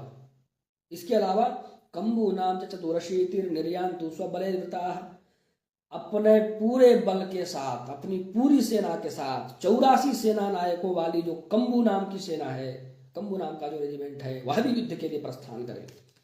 कोटि वीर्याणि 50 असुराणाम कुलानि वै, कोटि वीर्य कुल के जितने भी सेना नायक हैं वो सभी मेरी आज्ञा से सेना सहित कूच करें, युद्ध के लिए प्रस्थान करें। और शतम कुलानि धौम्राणाम निर्गच्छन्तु ममाज्ञया, धौम्र कुल के जो 100 सेना नायकों से युक्त जो सेना है वह भी युद्ध के लिए प्रस्थान करे। इस प्रकार बहुत सारा वर्णन इसमें प्राप्त होता है। तो जितने भी सेना नायक थे शुंभ के पास उस समय, जितने भी रेजिमेंट थे, उन सबको यह आदेश दे दिया जाता है कि आप सब लोग अपनी पूरे दल बल के साथ, अपनी पूरी शक्ति के साथ, अपनी पूरी सेना के साथ देवी को परास्त करने के लिए उस युद्ध में तुरंत अपनी सहभागिता सुनिश्चित करें। और इत्याज्ञाप्या सुरपति शुंभो भैरव साथ, जब जैसे ही आज्ञा हो गया, राजा ने आज्ञा दे दिया, फिर स्वयं भी निकल पड़ा, पूरी सेना लेकर के सब कुछ स्वयं भी निकल पड़ा। अब क्या है, पूरी सेना वहां पहुंच गई देवी के पास, और उनको देख करके जो सिंह था वह जोर जोर से गर्जना करने लगा। खूब सारी सेना, करोड़ों में सेना पहुंच गई वहां, पूरे विश्व में इसका शासन था, चारों ओर सूचना पहुंच गई, सेना आ रही है, आ रही है, आ रही है। जिसमें पहुंची वो चली गई युद्ध के लिए। बाकी जहां तक सूचना चला गया है, लोकेशन बता ही दिया गया है, वो लोग आ रहे हैं। उनको देख करके जो देवी का सिंह था वह बहुत तेजी से, बहुत जोर से गर्जना करने लगा। और देवी के हाथ में जो घंटा था, देवी ने उसको बजाते हुए और भी नाद को बढ़ा दिया, नाद और होने लगे। तो सारी दिशाएं हैं वह नाद से गूंजने लगी। युद्ध में काली थी ही, काली ने अपने मुख को और विकराल कर लिया। जैसे सेना की मात्रा बढ़ी, उस समय तो 60,000 सेना थी, अभी सेना और ज्यादा है। उसमें छोटे मुख की आवश्यकता थी, उसमें बड़े मुख की आवश्यकता है। तो सेना के अनुरूप जैसे ही सेना को उन्होंने देखा, वैसे ही अपने मुख को और भी विकराल काली ने जो है कर लिया। तम निनाद वसुत्य दैत्य सैन्य चतुर्थ, चारों दिशाओं से सेना ने चंडिका को घेर लिया। सेना ने उस जगदम्बा को, चंडिका को, चामुंडा को, चारों ओर से जो दैत्य की सेना थी वो उसने जो है घेर लिया। और एतस्मिन्नन्तरे भूप विनाशाय स्मृतिशां भवाय अमरसिंहानां अति वीर्यबलान्वितः, सभी अत्यंत बल से संपन्न थे, सभी अत्यंत बलशाली थे। अब यहाँ पर इतनी जब सारी सेना आ गई तो वहां पर युद्ध के लिए बैठे हैं कौन? भगवती स्वयं और चामुंडा। इतनी सारी सेना से युद्ध लड़ना है, सभी दिशाओं में मोर्चा संभालना है। तब देवी ने स्वयं को अलग अलग रूपों में प्रकटित करना शुरू किया। अब क्या है, देवी के अंदर ब्रह्मा जी की जो शक्ति विराजमान थी वो कमंडलू लेकर के ब्रह्माणी के रूप में देवी के शरीर से निकल करके अलग होती हैं और युद्ध में कूद जाती। शिव जी की जो शक्ति थी शिवा, वो त्रिशूल लेकर के देवी के शरीर से निकलती हैं और युद्ध में एक दिशा लेकर के उसका मोर्चा संभालती हैं। इसके बाद और भी जो शक्तियां थी, भगवान नरसिंह की नारसिंही शक्ति, वह भी हमला करने के लिए अपने नखों से दुष्टों का नाश करने के लिए निकल पड़ती हैं। तो जितने भी देव थे, उन देवताओं की जो शक्तियां थीं वो सभी उन्हीं देवताओं के स्वरूप को और उन्हीं देवताओं के अस्त्र शस्त्रों को धारण करके उस युद्ध में कूद पड़ी। वैष्णव भगवान विष्णु की वैष्णवी शक्ति चक्र के साथ युद्ध में कूद पड़ी, शिव जी की शिवा शक्ति त्रिशूल लेकर कूद पड़ी, नरसिंह की नारसिंही शक्ति नखों के साथ हमला करने के लिए कूद पड़ी, ब्रह्मा जी की ब्रह्माणी कूद पड़ी। ऐसे सभी देवताओं का यहाँ पर वर्णन जो है प्राप्त होता है, कौन कौन से देवताओं की कौन कौन सी शक्तियां, कौन कौन से अस्त्र शस्त्रों के साथ कूद पड़ी। अब युद्ध बड़ा भीषण चल पड़ा, खूब भीषण युद्ध चल पड़ा। ब्रह्माणी जो कमंडल लेकर के आई थी, उन्होंने अपने जल, वो बार बार हस्त में जल लेकर के संकल्प मात्र से सभी दैत्यों को तेजहीन कर रही थी। जो वैष्णवी शक्ति जो थी, वैष्णवी विष्णु भगवान की जो शक्ति थी वो चक्र से उनका मर्दन कर रही थी। शिव जी की जो शक्ति शिवा थी वो त्रिशूल से सेना का नाश कर रही थी। और नरसिंह भगवान की जो नारसिंही शक्ति थी वो उनको चीर फाड़ करके नष्ट कर रही थी। इंद्र की जो ऐन्द्री शक्ति थी वो वज्र के प्रहार से दानवों का नाश कर रही थी। और इस प्रकार सभी ओर से जब इन्होंने हमला किया तो देवी ने भी एक साथ सभी ओर से अपने रूपों का विस्तार करके इन दुष्टों पर हमला कर दिया। वो दुष्ट जो है मारे जाने लगे। जब वो दुष्ट मारे जाने लगे तब वहां पर रक्तबीज ने मोर्चा संभाला। रक्तबीज ने क्या मोर्चा संभाला? रक्तबीज का ऐसा गुण था कि एक बूंद रक्त भी अगर जमीन में गिरता है तो उसके ही समान बल से युक्त एक दूसरा रक्तबीज उत्पन्न हो जाता है। अब जैसे ही वैष्णवी ने उसके ऊपर चक्र से प्रहार किया, उसका अंग कटा, रक्त बहने लगा, उससे हजारों दैत्य उत्पन्न हो गए। भाई जितने बूंद उतने दैत्य, तो कई सारे दैत्य हो गए। अच्छा, जो नए उत्पन्न हो रहे हैं उनको मारा जा रहा है, उनके रक्त से भी वैसे ही रक्त बीज उत्पन्न हो रहे हैं। ब्रह्माणी ने वो किया, अन्य जो ऐन्द्रिय शक्ति थी उसने हमला किया, जितने लोग उस पर हमला कर रहे हैं, जितने उसके शरीर से रक्त गिर रहा है, उतने ही दैत्य उत्पन्न हो रहे हैं। इस प्रकार समस्त पृथ्वी में बस रक्त बीज रक्त बीज रक्त बीज, जिधर देखो उधर ही रक्त बीज, ऐसा हो गया। और यह सेना बढ़ती जा रही है, युद्ध तो खत्म होने का नाम नहीं ले रहा है। ऊपर जो देवता बैठ करके युद्ध देख रहे थे, उनके मन में बड़ा भय व्याप्त हो जाता है कि भाई ये युद्ध तो बढ़ता ही जाएगा, ये खत्म कैसे होगा। उनकी कांति मलिन हो जाती है, देवता चिंता में पड़ जाते हैं। देवताओं को चिंतित देख करके भगवती जगदम्बिका माता काली को निर्देश करती हैं कि अब आप अपने मुख का और ज्यादा विस्तार करें, और जैसे ही इस रक्त बीज का रक्त गिरता है, आप तुरंत उस रक्त को चट कर जाएं, उस रक्त का पान करें। और जब आप इसके रक्त का पान कर लेंगी तो दूसरा कोई रक्त बीज उत्पन्न ही नहीं होगा। और जब इसके शरीर से पूरा रक्त सूख जाएगा, रक्त गिरेगा ही नहीं, तो इसका वध करना आसान हो जाएगा। और जैसे एक प्रधान रक्त बीज मारा गया, वैसे ही सब खत्म हो जाएंगे। तो इसी प्रकार से उनकी आज्ञा पाकर के भगवती काली ने अपने मुख का और लंबा विस्तार किया और रक्त बीजों का नाश करना शुरू किया। जैसे ही रक्त गिरे तुरंत उनको चट कर जाए, और जो उनके मुख में दैत्य उत्पन्न हो रहे थे उनको मुख में ही निपटा दें। इस प्रकार से बहुत भीषण युद्ध के बाद जब ये सभी रक्तहीन हो गए सारे रक्त बीज, तब देवी ने इस रक्त बीज का वध कर दिया। और रक्त बीज के वध होते ही देवताओं में हर्ष का, उल्लास का माहौल व्याप्त हो गया और दैत्यों में भय का संचार हो गया। तो इस प्रकार से इस 8वें अध्याय में रक्त बीज के वध की कथा आती है। अब यहाँ से 9वां अध्याय प्रारंभ होता है। 9वें अध्याय में निशुंभ का वध होगा। मैंने बताया था पहले भी, 9वें अध्याय में निशुंभ मारा जाएगा। जब रक्तबीज मारा जाता है तब निशुंभ जो है मोर्चा संभालने के लिए पहुंचता है, और निशुंभ जो है खड्ग लेकर के और देवी के ऊपर हमला कर देता है। सारी सेना देवी के ऊपर हमला कर देते हैं।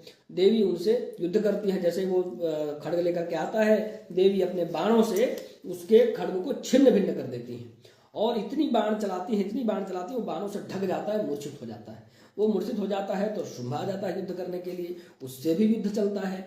अब क्या है, वो आकर के मुष्टि का ऐसे प्रहार करते हुए देवी की छाती पर मुष्टि का प्रहार करता है। बचने के लिए, रक्षा के लिए, जब कहीं में से मुष्टि का प्रहार होगा तो धकेलने के लिए हम ऐसे धक्का देंगे। तो देवी ने अपने तल से, करतल, ये जो करतल है, इससे ऐसे प्रहार करती हैं उसके हृदय पर, वक्षस्थल पर, तो दूर जाकर गिरता है, मूर्छित हो जाता है। वो मूर्छित हुआ, इधर निशुंभ को होश आ गया, ये उठ करके फिर हमला करने के लिए कूद पड़ता है देवी के ऊपर, और देवी के द्वारा यह निशुंभ जो है मारा जाता है। जब निशुंभ देवी के द्वारा मारा जाता है, निशुंभ जब वध हो जाता है तो शुंभ को बड़ा क्रोध आता है। तो बहुत अत्यंत संक्षेप में मैंने 9वें अध्याय की ये जो कथा है निशुंभ के वध की वो सुनाई है। समय थोड़ा सा वो होता जा रहा है, 1 घंटे हो चुके हैं लाइव को, तो संक्षेप में सारी कथा हो जाए, यह मेरे मन का भाव है।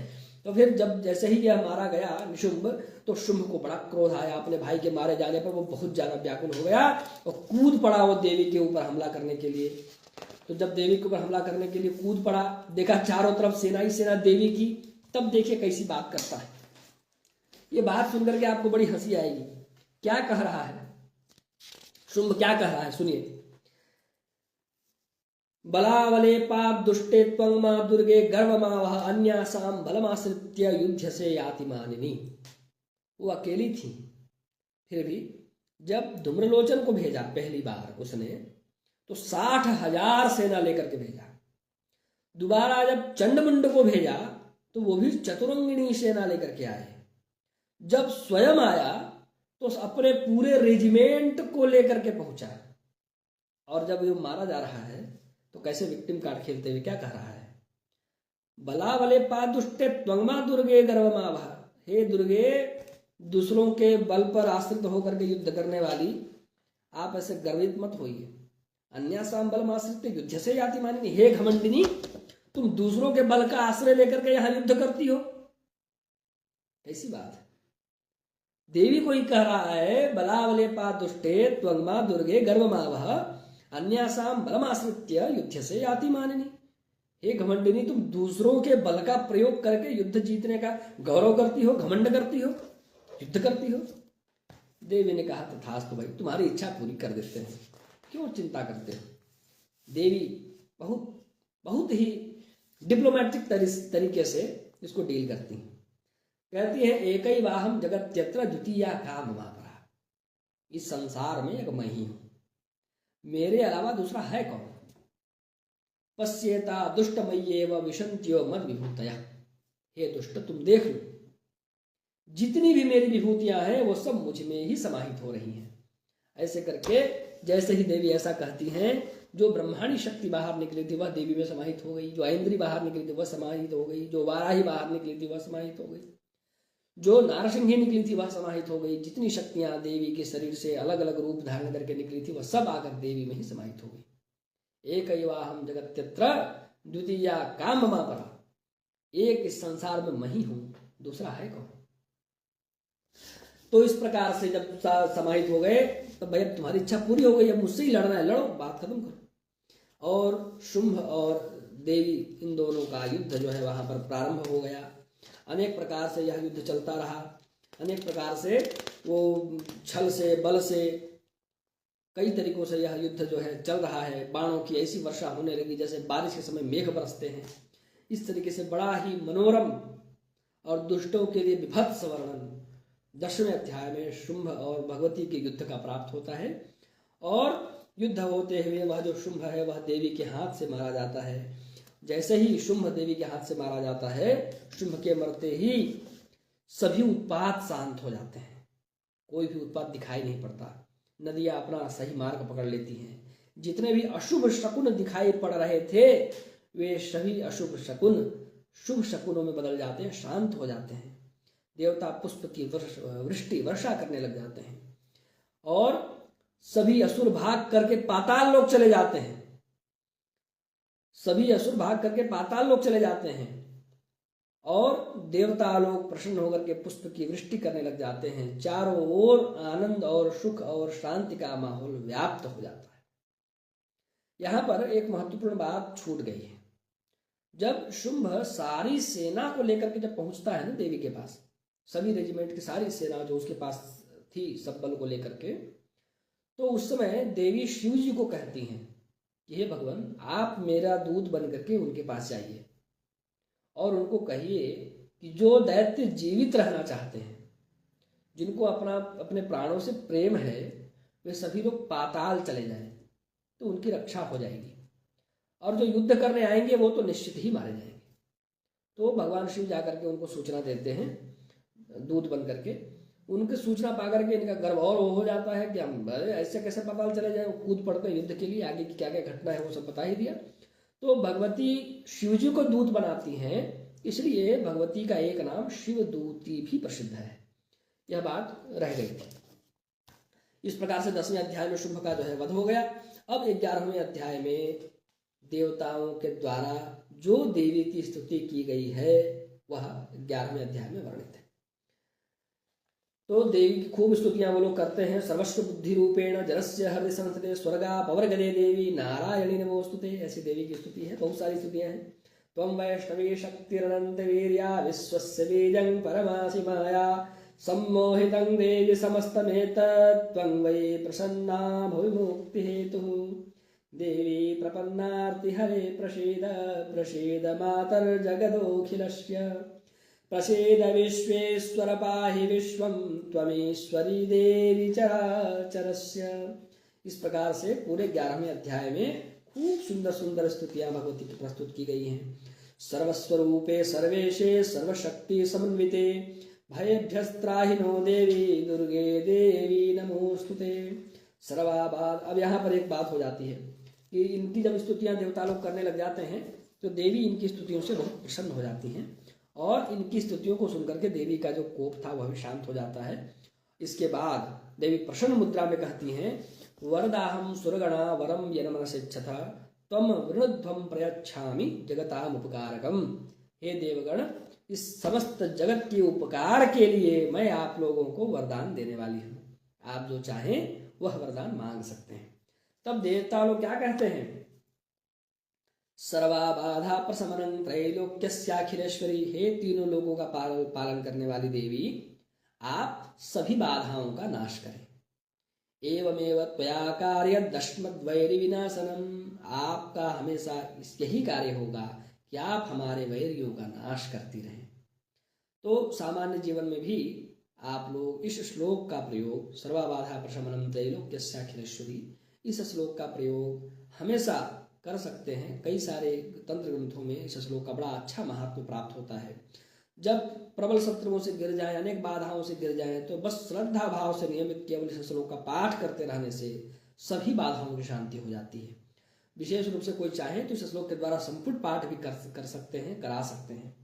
तो यह जो श्लोक है भगवती के देवताओं के द्वारा भगवती के प्रति बोला गया, सर्वाबाधा प्रशमनम त्रैलोक्यस्याखिलेश्वरी एवमेव त्वया कार्य दशमत वैरी विनाशनम, यह मानव जगत के लिए बहुत उपकारी श्लोक है।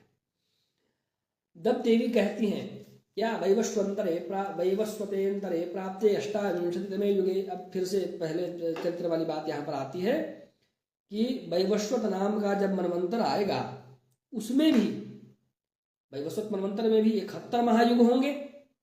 उस 71 महायुगों में भी जब अष्टाविंशतितमे युगे 28वां युग आएगा, उसमें शुंभो निशुंभस्यैवान्यान् उत्पत्स्येते महासुरौ, पुनः शुंभ और निशुंभ नामक दैत्य उत्पन्न होंगे। तब नंद गोप गृहे जाता यशोदा गर्भ संभवा, नंद नामक गोप के घर में यशोदा के गर्भ से मेरा जन्म होगा, मैं उत्पन्न होंगी। ततस्तौ नाशयिष्यामि विंध्याचल निवासिनी, उसके बाद मैं उन दोनों को मार करके विंध्याचल में निवास करूंगी। पुनरप्यते रौद्रेण रूपेण पृथ्वी तले अवतर्य हनिष्यामि वैप्रचित्तान् सुदानवान्। अब यहाँ पर लगातार भगवती के अवतारों का वर्णन है। देवी बताती हैं कि दोबारा वो कब कब जो है प्रकट होने वाली हैं। तो कहती हैं कि वैप्रचित्त नाम के दानवों का वध करने के लिए भी मेरा एक बार अवतार होगा। तो उस समय उस वैप्रचित्त नाम की जो दैत्य होंगे, उनको मारने के कारण, उनको मार करके नष्ट करने के कारण मेरे जो दांत हैं वो अनार की तरह लाल हो जाएंगे, और उनको मारे जाने के बाद अनार की तरह मेरे लाल दांतों को देख करके जो ऋषिगण हैं वो मुझे रक्त दंतिका के नाम से पुकारेंगे। यह भी देवी का नाम है। और फिर कुछ समय बाद 100 वर्षों के लिए पृथ्वी पर वर्षा रुक जाएगी। जब वर्षा वहां रुक जाएगी, जल का अभाव हो जाएगा, तब देवता लोग मुझे स्मरण करेंगे। सारे ऋषिगण, सभी मनुष्य, सभी मेरे भक्त मुझे स्मरण करेंगे। और जब वो मेरा स्मरण करेंगे तो मैं 100 नेत्रों से उनको देखूंगी। जब मैं 100 नेत्रों से उनको देखूंगी तो मेरे इस स्वरूप को देख करके लोग मुझे शताक्षी के नाम से जानेंगे। शताक्षी का अर्थ होता है 100 नेत्रों वाली। ततः सतन नेत्राणाम निरीक्षष्यामि यन्मुनीम कीर्तयिष्यन्ति मनुजाः शताक्षी माम ततः। तो 100 आंखों से देखे जाने के कारण लोग मुझे शताक्षी के नाम से बुलाएंगे।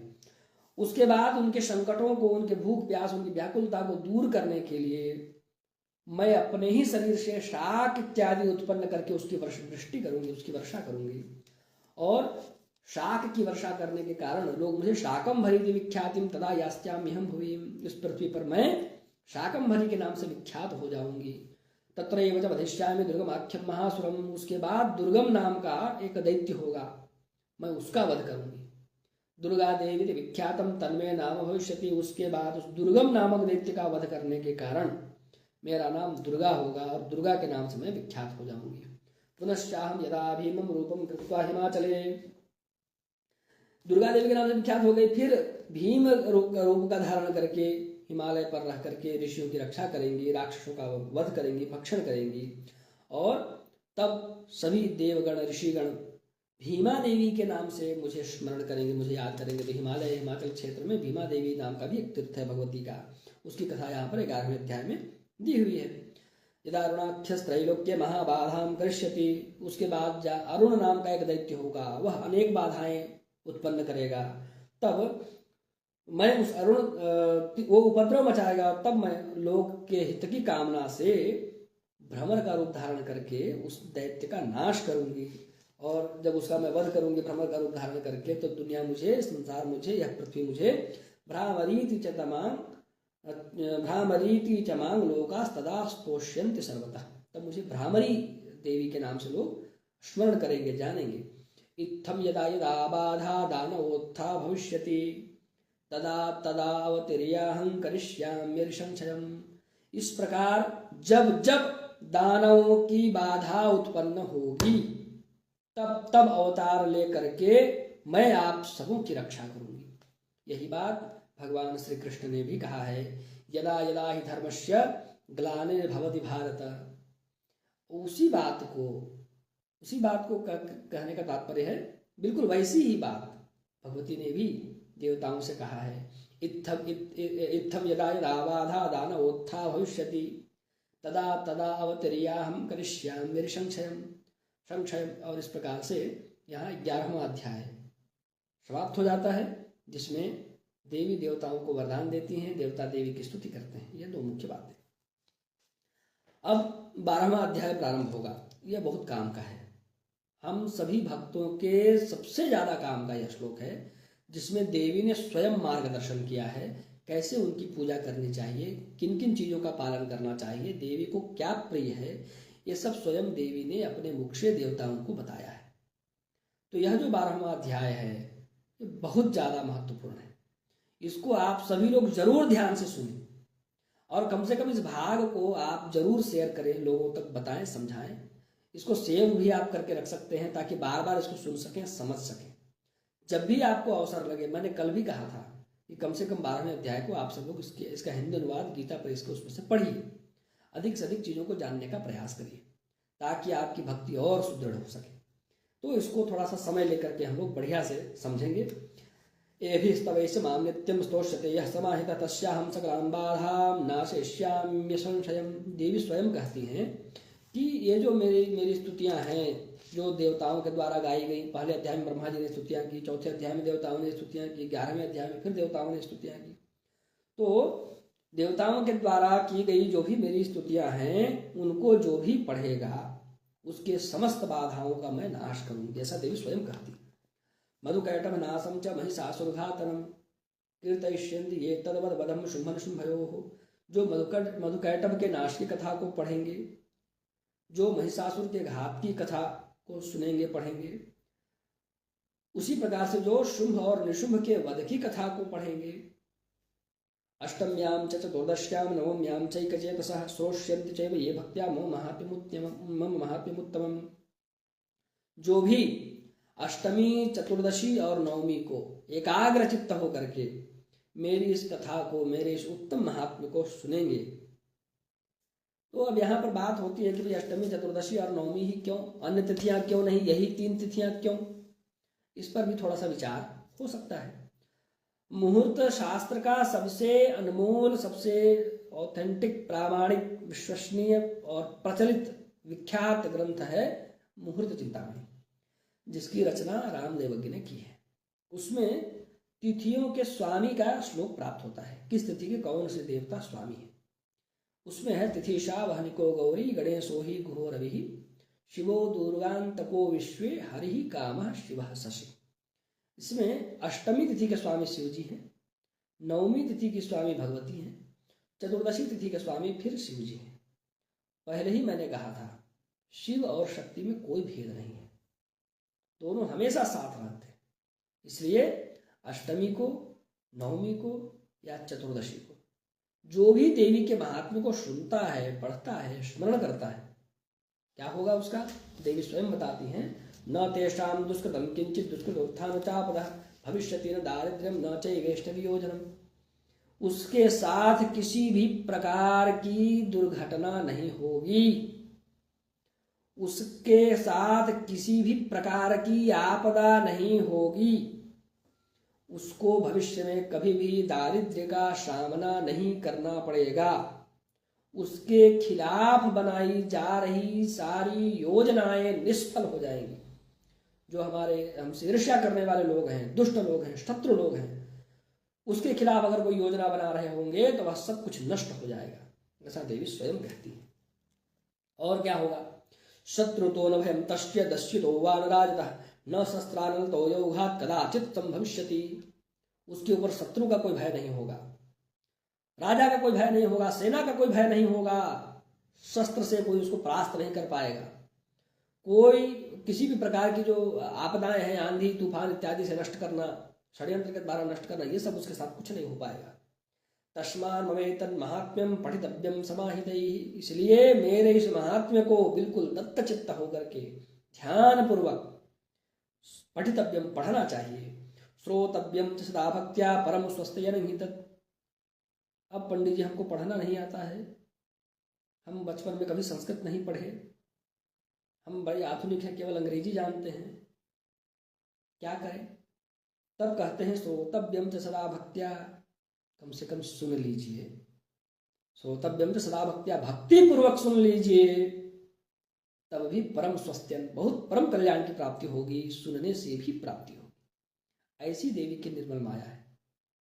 कोई अनपढ़ हो उसके ऊपर भी कृपा है, कोई पढ़ना न जानता हो उसके ऊपर भी कृपा है, जो पढ़ सकता है उसके ऊपर तो कृपा है ही। उपसर्गा शेषांस्तु महामारी समुद्भवान तथा त्रिविधमुत्पातं महात्म्यं समयेन मम। और क्या, सभी प्रकार के उपसर्गों का नाश हो जाता है, सभी प्रकार के महामारियों का नाश हो जाता है, और जो त्रिविध उत्पात हैं वह भी, उनके जो अशुभ प्रभाव हैं वह भी, उनका भी नाश करने में देवी के जो यह महात्म्य है वह उनका भी नाश करने में सक्षम है। कौन है त्रिविध उत्पात? तो 3 प्रकार के उत्पात बताए गए हैं। इसमें गीता प्रेस वालों ने अनुवाद में थोड़ा सा वो किया है इस श्लोक के, तो मैं थोड़ा सा यहाँ पर कुछ व्याख्या की अपेक्षा है तो थोड़ा सा केवल मार्गदर्शन इंगित कर देता हूँ। 3 प्रकार के उत्पात होते हैं, दिव्य उत्पात, भौम उत्पात और अंतरिक्ष उत्पात। ये जितने ग्रहण इत्यादि हमको दिखाई पड़ते हैं, इंद्रधनुष दिखाई पड़ता है, सूर्य के चारों ओर वृत्त आपने अभी बहुत समय से घूम रहा है, मैंने इस पर एक वीडियो भी बनाया था, यूट्यूब पर मेरे चैनल पर है। तो ये सभी अंतरिक्ष दिव्य उत्पात कहे जाते हैं। इसके अलावा जो उल्का पिंड इत्यादि होता है, धूमकेतु इत्यादि गिरते हैं, वो सभी अंतरिक्ष उत्पात कहे जाते हैं। और तीसरा उत्पात है भौम उत्पात, जिसमें भूकंप आ जाना, ज्वालामुखी फट जाना, पृथ्वी से संबंधित जो उत्पात हैं उनको भौम उत्पात कहते हैं। इसके बारे में यदि आप लोग जानना पढ़ना चाहें तो मैं तो ज्योतिषी हूँ, मुझे दूसरा कुछ आता नहीं, बृहद संहिता ज्योतिष का एक ग्रंथ है, उसमें इसका वर्णन प्राप्त होता है, आप वहाँ जाकर के देख सकते हैं। अब आगे हम लोग बढ़ते हैं। तो किसी भी प्रकार का उत्पात हो, उसका जो भी फल हो, देवी का जो यह महात्म्य है उन सभी उत्पातों के अशुभ फलों का नाश करने में सक्षम है।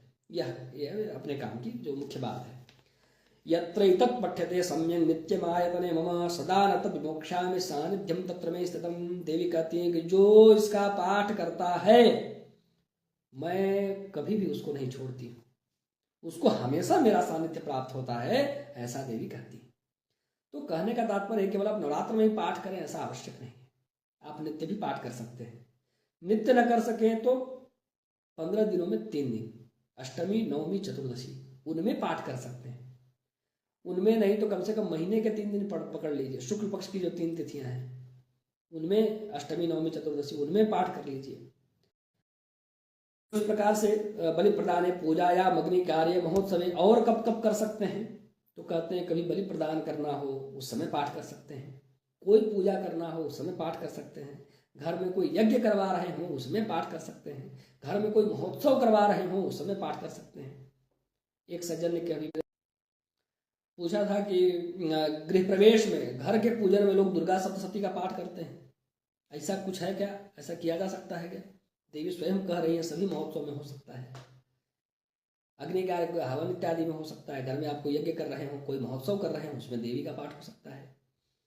सर्वम ममेतत् चरितम उच्चार्यम श्राव्यमेव च, मेरे सभी चरित्रों को उच्चारण करते हुए पढ़ना चाहिए, बोल करके पढ़ना चाहिए, और श्राव्य सबको सुनाना भी चाहिए, सबके कानों में जाए। जानता अजानता अवापि बलि पूजां तथा कृताम प्रीति शिष्याम्य हम प्रत्या वहनि होमम तथा कृतम। आप लोगों में से बहुत सारे लोग यह प्रश्न करते हैं कि पंडित जी हमको पढ़ना नहीं आता, हम विधि विधान नहीं जानते हैं, हमसे कुछ गलती हो जाएगा तो देवी नाराज हो जाएंगी क्या? देवी ने स्वयं इसका उत्तर यहाँ दिया है।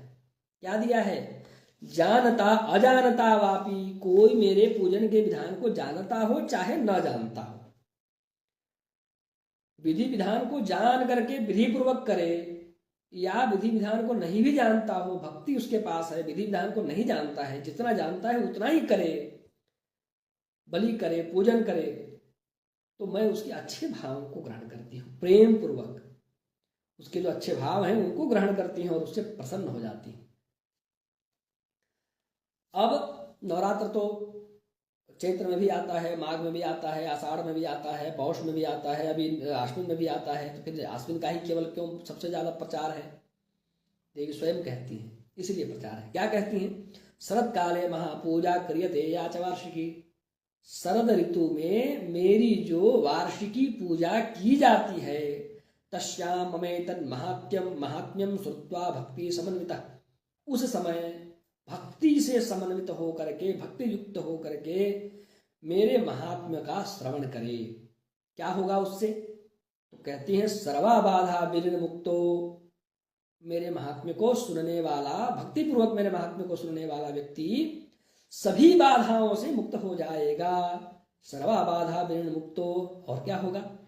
धन धान्य स्थान्वितः, धन धान्य पुत्र संततियों से युक्त हो जाएगा। मनुष्यो मत प्रसादेन भविष्यति न संशयः। कैसे होगा? मेरी कृपा से ऐसा हो जाएगा, इसमें कोई संशय नहीं है, ऐसा देवी स्वयं कहती है। श्रुत्वा ममेतन महात्म्यम यथा चोत्पत्तयः शुभाः पराक्रमं च युद्धेषु जायते निर्भयः पुमान्।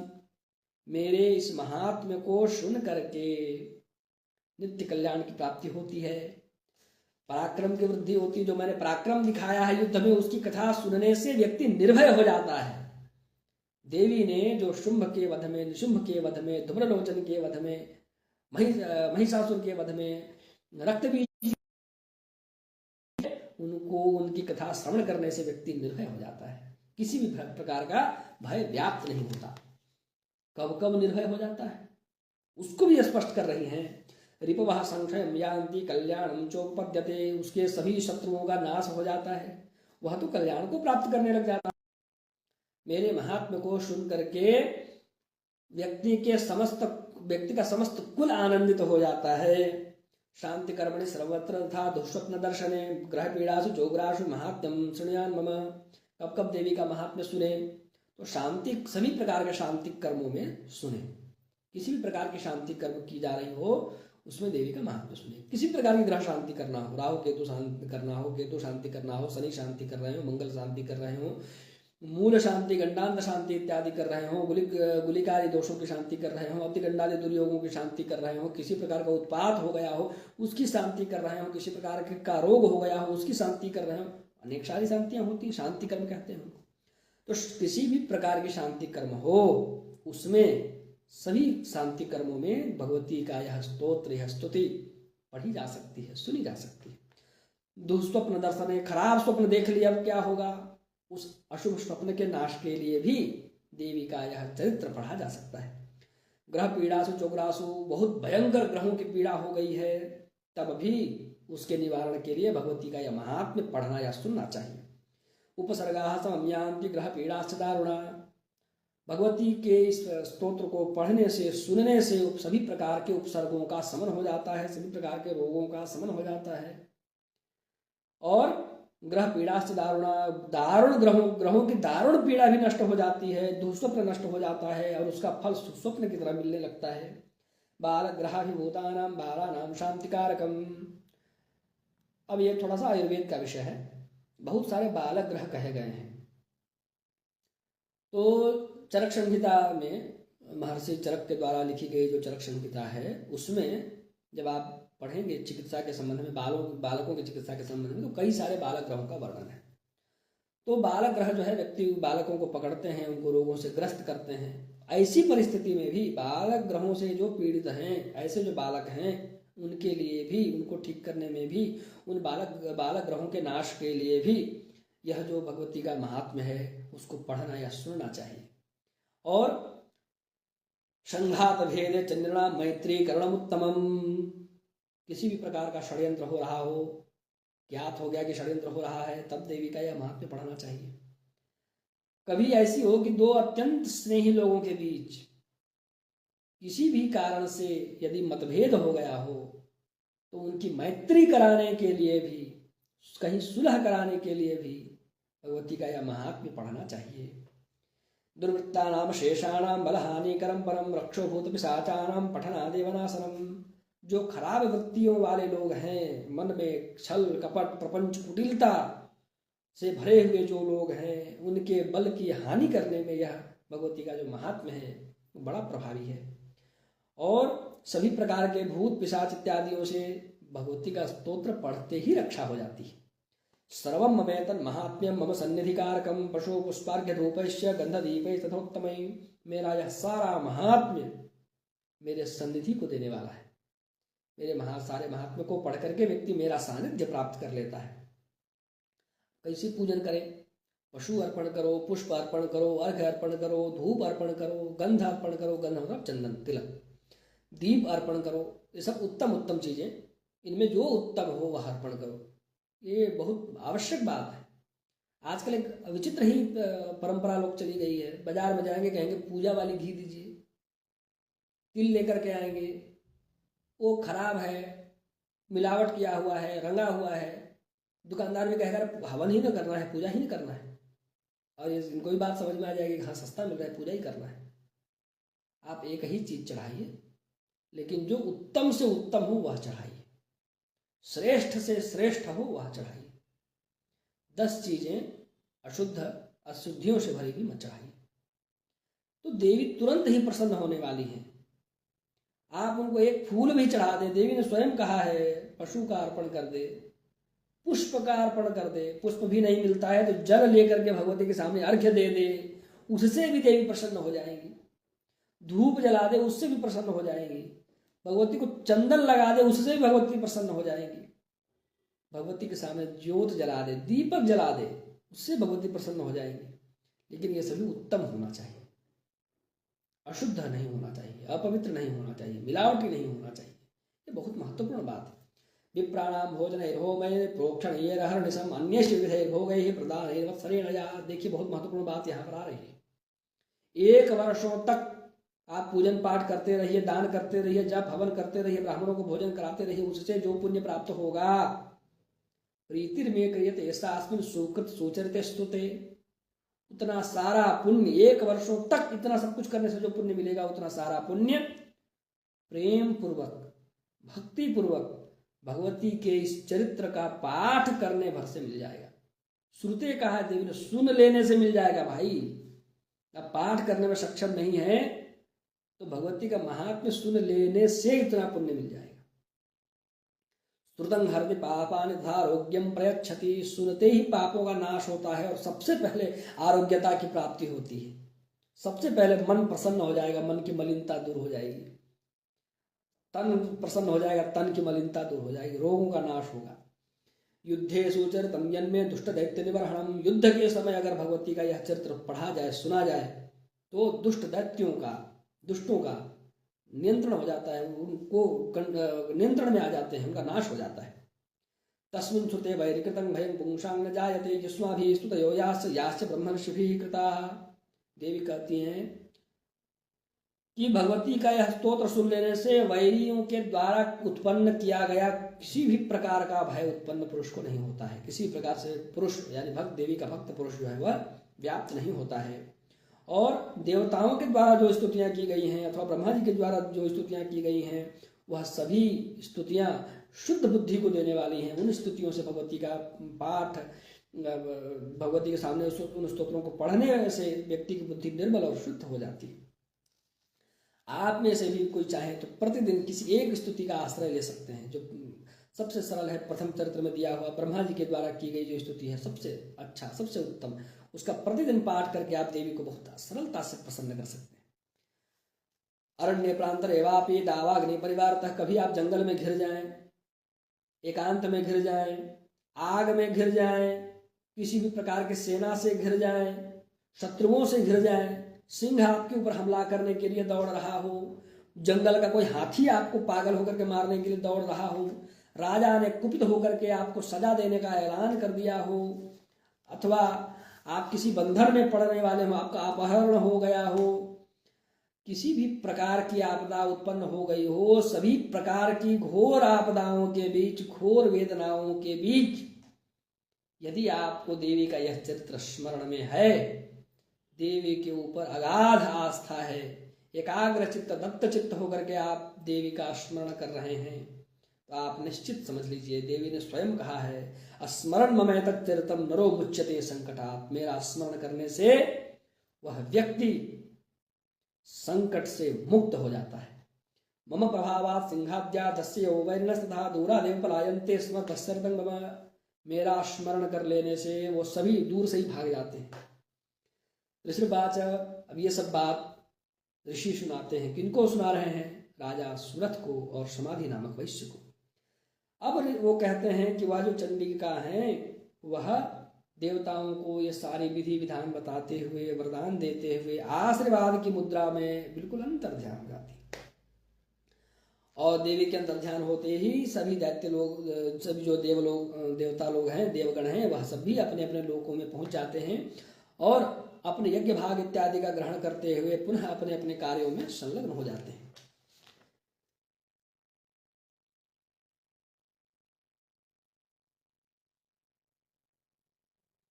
सभी लोग अपने अपने कार्य में लग जाते हैं। फिर ऋषि अब अपने मुख से देवी का और महात्म्य सुनाते हैं उनको।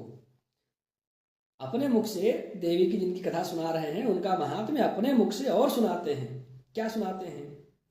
दैत्यास दैत्याः निहते शुंभे देवरिपो युधि जगद विध्वंसने तस्मिन् महोग्रेतुल विक्रमे। वह अतुल्य बलशाली देवी हैं जिन्होंने शुंभ और निशुंभ नामक दैत्यों का वध किया है। निशुंभे च महावीर्य शेषाः पातालमायुः। जब निशुंभ मारा गया उसके बाद जो दैत्य बच गए वो सभी पाताल भाग गए थे, क्योंकि देवी ने स्वयं ही कहा था पाताल चले जाओ। एवं भगवती देवी सारित्यापि पुनः पुनः संभूय कुरुते भूपः जगतः परिपालनम्। इसी प्रकार से वह देवी बार बार जन्म लेकर के इस जगत का परिपालन करती हैं, इस जगत की रक्षा करती हैं। तयै तन्मोह्यते विश्वम सैव विश्वम प्रसूयते। उसी ने इस समस्त संसार को, इस समस्त विश्व को मोहित कर रखा है और वही इस समस्त संसार उन्हीं से प्रसूत होता है, उत्पन्न होता है। सा याचिता च विज्ञानम तुष्टा रिद्धिम प्रयच्छति। वही देवी मांगे जाने पर विज्ञान प्रदान करती हैं। सा याचिता च विज्ञानम तुष्टा रिद्धिम प्रयच्छति। प्रसन्न हो जाने पर समृद्धि प्रदान करती हैं। व्याप्तम तयैतत् सकलम ब्रह्मांडम मनुजेश्वर महाकाल्या महाकाले महामारी स्वरूपया। वही समस्त जगत में व्याप्त हैं और जब समस्त सृष्टि का नाश करना होता है तो वही महामारी के रूप में फैल जाती हैं। आपने अक्सर देखा होगा कि शरीर में जब चेचक निकलता है तो सब लोग देवी की उपासना करने लगते हैं। उसमें कुछ सो कॉल्ड आधुनिक लोग आकर के कहेंगे कि ये भ्रम है, अंधविश्वास है, फलाना ढिंगारा, 50 तरह की बातें करते हैं। लेकिन जो श्रद्धालु लोग हैं वह नीम के पत्तों में निवास करने वाली देवी को स्मरण करके नीम के पत्तों को ला करके उस पर शयन करते हैं। लगातार 3 दिनों तक देवी को धूप दिखाते हैं, देवी के मंत्रों का स्मरण करते हैं, उनको देवी स्वरूप मानते हैं। देवी की ऐसी कृपा होती है कि वह बीमारी बिना औषधि के ठीक हो जाती है। और ऐसा मैं कह रहा हूं, मेरा अनुभव है, ऐसा नहीं, मेरा अनुभव तो है ही, लेकिन मेरा जीवन है कितने वर्षों का।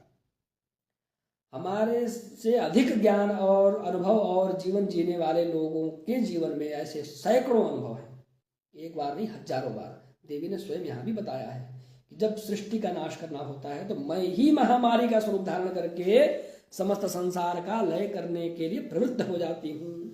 महाकाल्या महाकाले महामारी स्वरूपया शैव काले महामारी शैव सृष्टिर्भवत्यजा स्थितिं करोति भूतानां शैव काले सनातनी भव काले नृणां सरे शैव लक्ष्मी वृद्धि प्रदा गृहे शैवाभावे धा लक्ष्मी विनाशायोपजायते। जब पुण्य का उदय होता है तो पुण्यवानों के घर संपदा तु, हम लोग ध्यान करते हैं ना, यही देवी लक्ष्मी के रूप में, समृद्धि के रूप में घर में आ जाती हैं।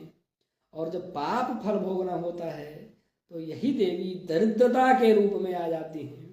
पापियों के भवन आपदातु। जब पाप का उदय होता है तो यही देवी दरिद्रता बन जाती हैं और जब पुण्य का उदय होता है तो यही देवी लक्ष्मी समृद्धि बन जाती है। स्तुता संपूजिता पुष्पैर धूप गंधादिभिस्तथा। जो भी देवी की स्तुति करे, देवी का पूजन करे, पुष्प से कर ले, धूप से कर ले, चंदन चढ़ा दे। ददाति वित्तम पुत्रांश मतिं धर्मे गतिम शुभाम। देवी उसको धन प्रदान करती हैं, पुत्र प्रदान करती हैं, सद्बुद्धि प्रदान करती हैं, धर्म प्रदान करती हैं। यहाँ कहीं भी ऐसी कोई बात तो ऐसी आती नहीं है कि जो धन से, वैभव से संपन्न होगा वही देवी का कृपा पात्र होगा, ऐसी तो कोई बात नहीं आती। देवी एक बार नहीं तो दूसरी बार ऋषि ने भी कहा, देवी ने भी स्वयं कहा है, 12वें अध्याय में यह बात 2 बार आ गई है कि देवी को सिर्फ पुष्प चढ़ा करके, चंदन चढ़ा करके, दीपक दिखा करके, धूप दिखा करके प्रसन्न किया जा सकता है। यह बात दो बार 12वें अध्याय में आई है। कितने महत्व की बात है। तो मन में किसी भी प्रकार का कोई कलुष लिए बिना, मन में किसी भी प्रकार का कोई ऐसा भाव लिए बिना कि मैं गरीब हूं, मैं देवी को क्या ही चढ़ा सकता हूं, मैं कैसे उनका पूजन कर सकता हूं, मेरे में तो सामर्थ्य नहीं है, इस पूजन में तो बड़ा खर्चा होता है, ये सब भाव रखे बिना श्रद्धा पूर्वक देवी को बुला करके उनके स्तोत्रों को पढ़िए। देवी के पास दीपक जला दीजिए, फूल चढ़ा दीजिए, कुछ भोग लगा दीजिए, और केवल इसका पठन मात्र, चरित्र का पठन मात्र से नित्य कल्याण की प्राप्ति होगी। इसमें लेश मात्र भी, रंच मात्र भी संदेह नहीं है। अब 13वें अध्याय पर आते हैं। 12वां अध्याय हमारा यही पूर्ण होता है। और इन सभी के बीच में एक अपने जीवन की एक सच्चाई, अपने जीवन का एक रहस्य और अपने जीवन के एक अनुभव आप लोगों को बताता हूँ। मेरे कई सारे प्रिय पात्र हैं जिनके साथ बहुत अच्छा मेरा संबंध है। किसी भी प्रकार की कोई आपदा, कोई संकट उपस्थित होने पर वो मुझसे संपर्क करते हैं, फोन करते हैं, निवेदन करते हैं, पंडित जी आप हमारे लिए कुछ कर दीजिए, हम फलाने जगह जा रहे हैं या हम ऐसा करने वाले हैं, हमारा वहाँ कोई बहुत बड़ा प्रोजेक्ट है वो शुरू करने जा रहे हैं, वहाँ किसी प्रकार की बाधा ना आ जाए, बैंक में जा रहे हैं उनसे मिलने के लिए, वो कार्य संपादित हो जाए। तो उनको ऐसा लगता है कि मेरे पास कोई शक्ति होगी, मैं यहाँ से कोई मंत्र चला दूंगा और उनका कार्य हो जाएगा। ऐसा होता नहीं है। मैं बहुत साधारण आदमी हूँ, मैंने कोई बहुत तपस्या नहीं की है, मैं कोई ज्ञानी नहीं हूँ, मैं कोई साधक नहीं हूँ, मैं कोई तांत्रिक नहीं हूँ, कुछ नहीं। लेकिन उनके कहने पर जो भगवती का वचन है ना कि मैं सारे संकट दूर कर देती हूँ, इस वचन का आश्रय लेकर के, इसी प्रतिज्ञा को स्मरण कराते हुए उनके निमित्त सिर्फ सप्तशती का पाठ करता हूँ और उनके कार्य होते हैं। ऐसे सैकड़ों अनुभव हैं, सैकड़ों। जब जब मैंने समय दे करके उनके निमित्त भगवती को निवेदन किया है, मैं यही निवेदन करता हूं कि जो उनके लिए कल्याणप्रद हो वो करिए। मुझे क्या पता यह निर्णय उनके लिए हितकर होगा या अहितकर होगा, मैं बाध्य नहीं कर सकता, मेरी क्या क्षमता है। मैं बस निवेदन करता हूं कि फलां व्यक्ति हैं, उन्होंने मुझसे ऐसा निवेदन किया है, ऐसा कहा है, उनको लगता है कि मेरे निवेदन करने से या मेरे कुछ प्रयोग करने से या मेरे द्वारा प्रार्थना किए जाने से उनका कोई कार्य सिद्ध हो सकता है। मेरा भी उनसे बड़ा अनन्य स्नेह है। यदि आप उचित समझें, यह कार्य उनके हित में हो, तो मैं यह पाठ आपको समर्पित कर रहा हूँ। दुर्गा सप्तशती का पाठ ही मैं उनके लिए करता हूँ। शाक्त परंपरा हम लोगों की कुल परंपरा रही है, भगवती महाकाली हम लोगों की कुल देवी हैं, तो बचपन से उसका संस्कार रहा है। और हमारे जो दादाजी हैं उन्होंने भी सप्तशती को ही मुझे पकड़ाया है, तो मैं बस उनको ही पकड़ा हुआ हूँ और सिर्फ सप्तशती का ही पाठ करता हूँ। मेरे अपने जीवन में भी जब कुछ ऐसे बड़े संकट उपस्थित हुए हैं तो सब कुछ छोड़ करके मैंने सिर्फ सप्तशती का पाठ किया है और अपने जीवन में चमत्कार अनुभव किया है। कई हजारों लोगों के जीवन में चमत्कार अनुभव कराया है। तो जो बातें भगवती के द्वारा कही गई हैं, जो बातें मेधा ऋषि के द्वारा कही गई हैं, वो सभी व्यक्तिगत रूप से एक एक चीज परीक्षित प्रमाणित है, उसमें कहीं रंच मात्र भी संदेह नहीं है। केवल भगवती के शरण में रह करके आप परम साधक बन सकते हैं। किसी तंत्र मंत्र की आवश्यकता नहीं, किसी प्रयोग की आवश्यकता नहीं है, किसी साधना की आवश्यकता नहीं है, किसी दिव्य शक्ति की आवश्यकता नहीं है। देवी ने कहा ना कि जो मेरे चरित्र को पढ़ता है उसको मेरा सानिध्य मिल जाता है। जब देवी का सानिध्य ही मिल गया तो बाकी क्या रहा।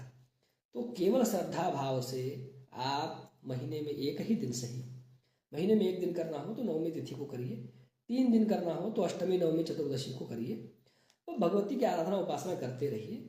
महीने में नहीं तो साल में एक बार कम से कम शारदीय नवरात्र के समय उसको बिल्कुल मत छोड़िए। उस समय जरूर भगवती के स्तोत्रों का पाठ करिए, कराइए, स्वयं भगवती की कथा सुनिए। केवल आचार्य जी आपके यहाँ पाठ करके जाएं उतने से बात नहीं बनेगी। उनसे निवेदन करिए कि थोड़ा थोड़ा ही सही, संक्षेप में ही सही हमको कथा सुनाइए। स्वयं भी आप इस कथा को सुनिए, पढ़िए। गीता प्रेस का अनुवाद बहुत अच्छा है, कुल मिलाकर ठीक है, आप उसको पढ़ सकते हैं और हमारे इस कथा को भी आप सुन सकते हैं। अब हम लोग 13वें अध्याय में आ रहे हैं। 13वें अध्याय में ऋषि क्या ध्यान है, थोड़ा कर लेते हैं इसको। ओम बालार्कमंडलाभासं भाषां चतुर्बाहुं त्रिलोचनां पाशांकुशवराभीतिर्धारयन्तीं शिवां भजे। तब ऋषि मेधा ऋषि ही आगे की कथा सुना रहे हैं राजा सूरथ को और समाधि नामक वैश्य को। कहते हैं ये तत्ते कस्तम भूप देवी महात्म्योत्तमम एवं प्रभावा सा देवी येदं धारिते जगत। समस्त जगत को धारण करने वाली जो देवी हैं उनके प्रभाव की जो कथा है, उनका जो महात्म्य है वह मैंने आपको सुना दिया। विद्या तथैव क्रियते भगवद विष्णु मायया तथा तया त्वमेष वैश्यस्य तथैवान्यविवेकिनः मोह्यन्ते मोहिताश्चैव मोहमेष्यन्ति चापरे। अब ये कहते हैं कि समस्त जगत को व्याप्त करने वाली देवी ने ही इस समस्त संसार में विद्या और अविद्या को फैला रखा है। इस समस्त संसार में वही हर जगह व्याप्त हैं और उनके ही मोह से, उनके ही माया से आप भी व्याप्त हैं, आप प्लावित हैं और समस्त संसार भी व्याप्त है उनकी ही माया से। जो ज्ञानी है वह भी उन्हीं की माया से मोहित है, जो अज्ञानी है वो भी उन्हीं की माया से मोहित है, जो विवेकी है वो भी उनकी माया से मोहित है और अविवेकी भी उन्हीं की माया से मोहित है। ताम उपैहि महाराजा शरणम परमेश्वरी। इसलिए हे महाराजन आप दुखी मत होइए, आप उन्हीं देवी का शरण, उन्हीं देवी की शरण ग्रहण कर लीजिए। आराधिता सैव निर्णाम भोग स्वर्गापवर्गदा। आराधना किए जाने पर वही देवी मनुष्यों को भोग, स्वर्ग और अपवर्ग देने वाली है। तब मार्कंडेय ऋषि, अब यहाँ पर मार्कंडेय पुराण से कथा दी गई है। मार्कंडेय ऋषि अपने शिष्यों को कहते हैं यदि तस्य वचः श्रुत्वा सुरथः स नराधिपः। वह जो राजा सूरथ थे इस प्रकार मेधा ऋषि के वचनों को सुन करके प्रणिपत्य महाभागम तम ऋषिम संशित व्रतम। भगवान उस महाभाग तपस्वी ऋषि को प्रणाम करके और व्रत के संकल्प का निश्चय करते हैं। निर्विन्नोति ममत्वेन राज्या प्रहरणेन च जगाम सद्यस्तपसे सत वैश्यो महामुने। राजा के साथ वह जो वैश्य था, महामुनि वैश्य, वह भी तपस्या करने के लिए चला जाता है। राजा तो बहुत दुखी था राज्य के अपहरण हो जाने से। संदर्शनार्थम अम्बाया नदी पोलीन संस्थितः स च वैश्यस्तपस्तेपे देवी सुक्तम परम जपन। तब ये लोग कैसे तपस्या करते हैं, बहुत काम की बात है। कैसे तपस्या करते हैं? देवी सुक्तम परम जपन। जो देवी सुक्त है ना उसका पाठ करते हुए तपस्या करते हैं। कितना महात्म्य है देवी सुक्त का, उसका प्रभाव, उसका परिणाम क्या होता है वह भी इस अध्याय में आएगा। सच वैश्य तपस्ते पे देवी सुक्तम परम जपन। वह राजा और यह वैश्य ये दोनों देवी सुक्त का जप करते हुए, पाठ करते हुए देवी की आराधना तपस्या करने लगते हैं। अर्हणाम चक्रतुस्तस्याः पशुधूपाग्नितर्पणैः। और देवी को तर्पण के द्वारा, पुष्प के द्वारा, धूप के द्वारा, यज्ञ के द्वारा प्रसन्न करते हैं। कुछ अनमोल चीज नहीं चढ़ाते, कोई महंगी चीज नहीं चढ़ाते, कुछ नहीं। आप देवी को क्या देंगे? समस्त संसार को उन्होंने दे रखा है। आप तो भाव अर्पित कर सकते हैं और वह भाव इन सभी चीजों में आ सकता है। प्रकृति से लेकर के दीजिए, क्योंकि कहीं भी आप कुछ चढ़ाते हैं ना किसी धन इत्यादि के द्वारा, तो वहां कहीं न कहीं अहंकार तो आ ही जाता है कि मैंने इतना चंदा दिया है, मैंने तो ये चढ़ा दिया है, मैंने तो वो चढ़ा दिया है। अकबर गया था सोने का छत्र लेकर के, ऐसी जनश्रुति है, सोने का छत्र लेकर के देवी को चढ़ाने के लिए। वह छत्र तुरंत वहीं टूटकर नष्ट हो गया, गिर गया और किसी अन्य धातु में बदल गया। देवी को अहंकार नहीं चाहिए, वो तो आपके अहंकार का भक्षण करती हैं। वो उनको प्रिय नहीं है आपका अहंकार, आपका धन, आपका कुछ भी नहीं। जिसको आप अपना समझ रहे हैं, आप देवी को अपना समझिए, यही उनको प्रिय है।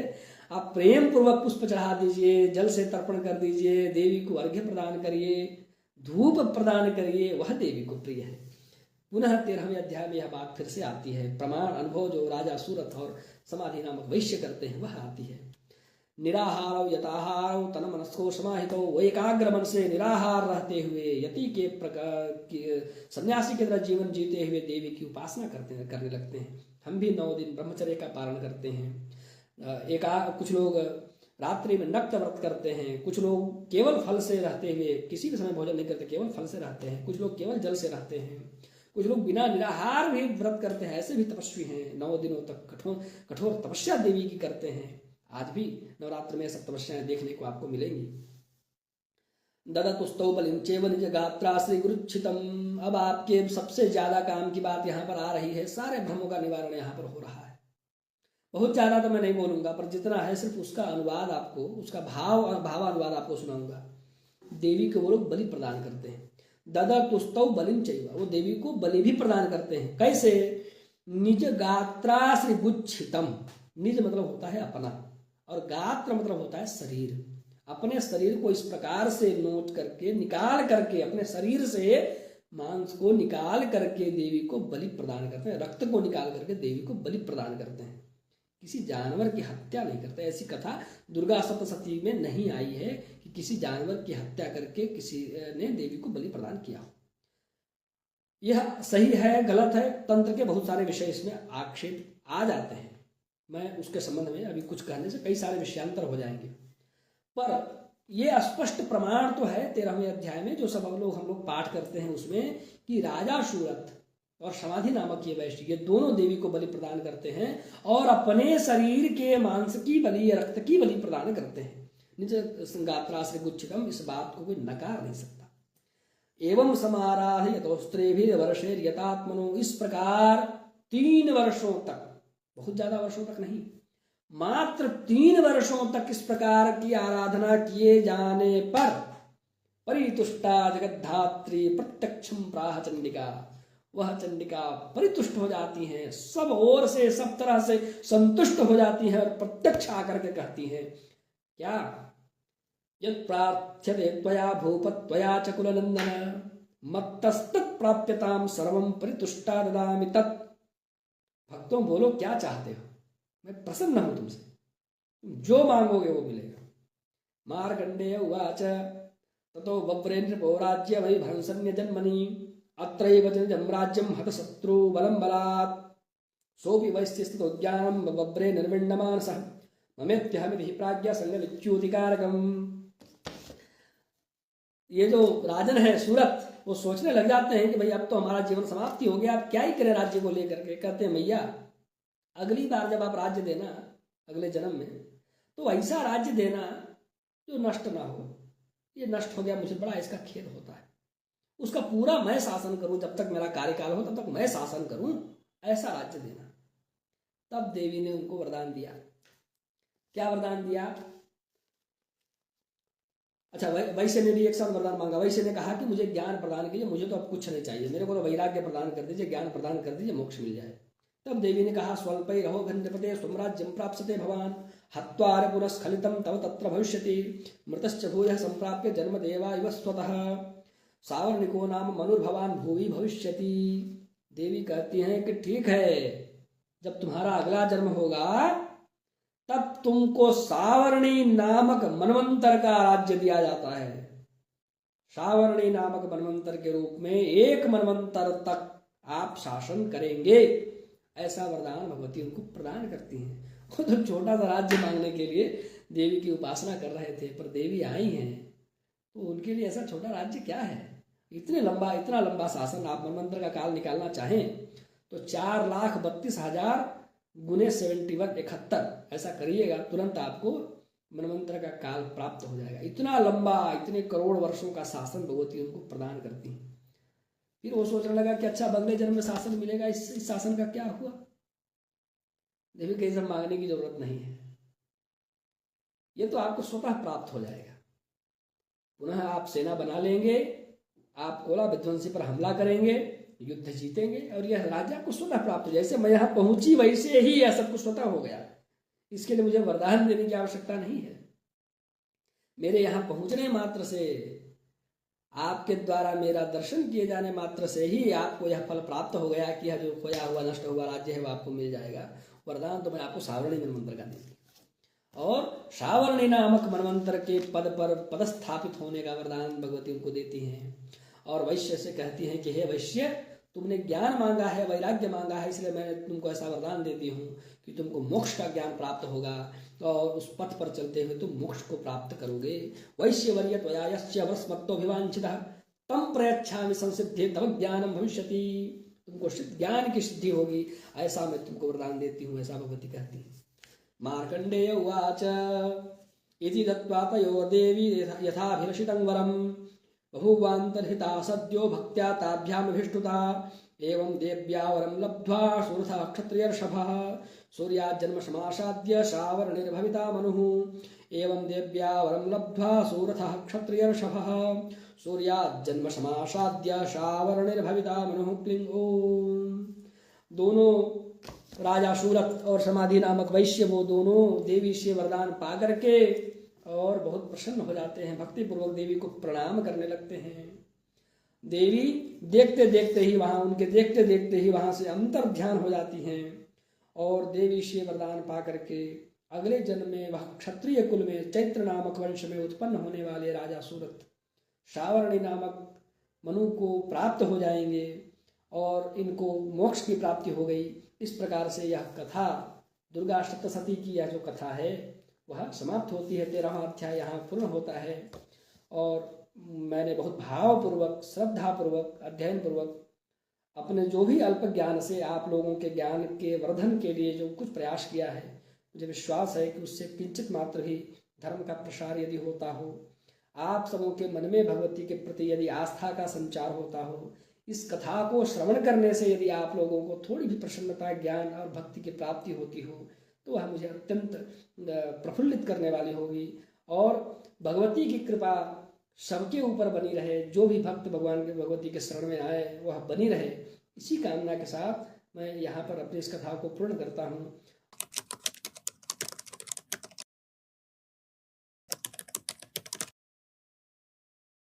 श्रीमते रामचंद्राय नमः।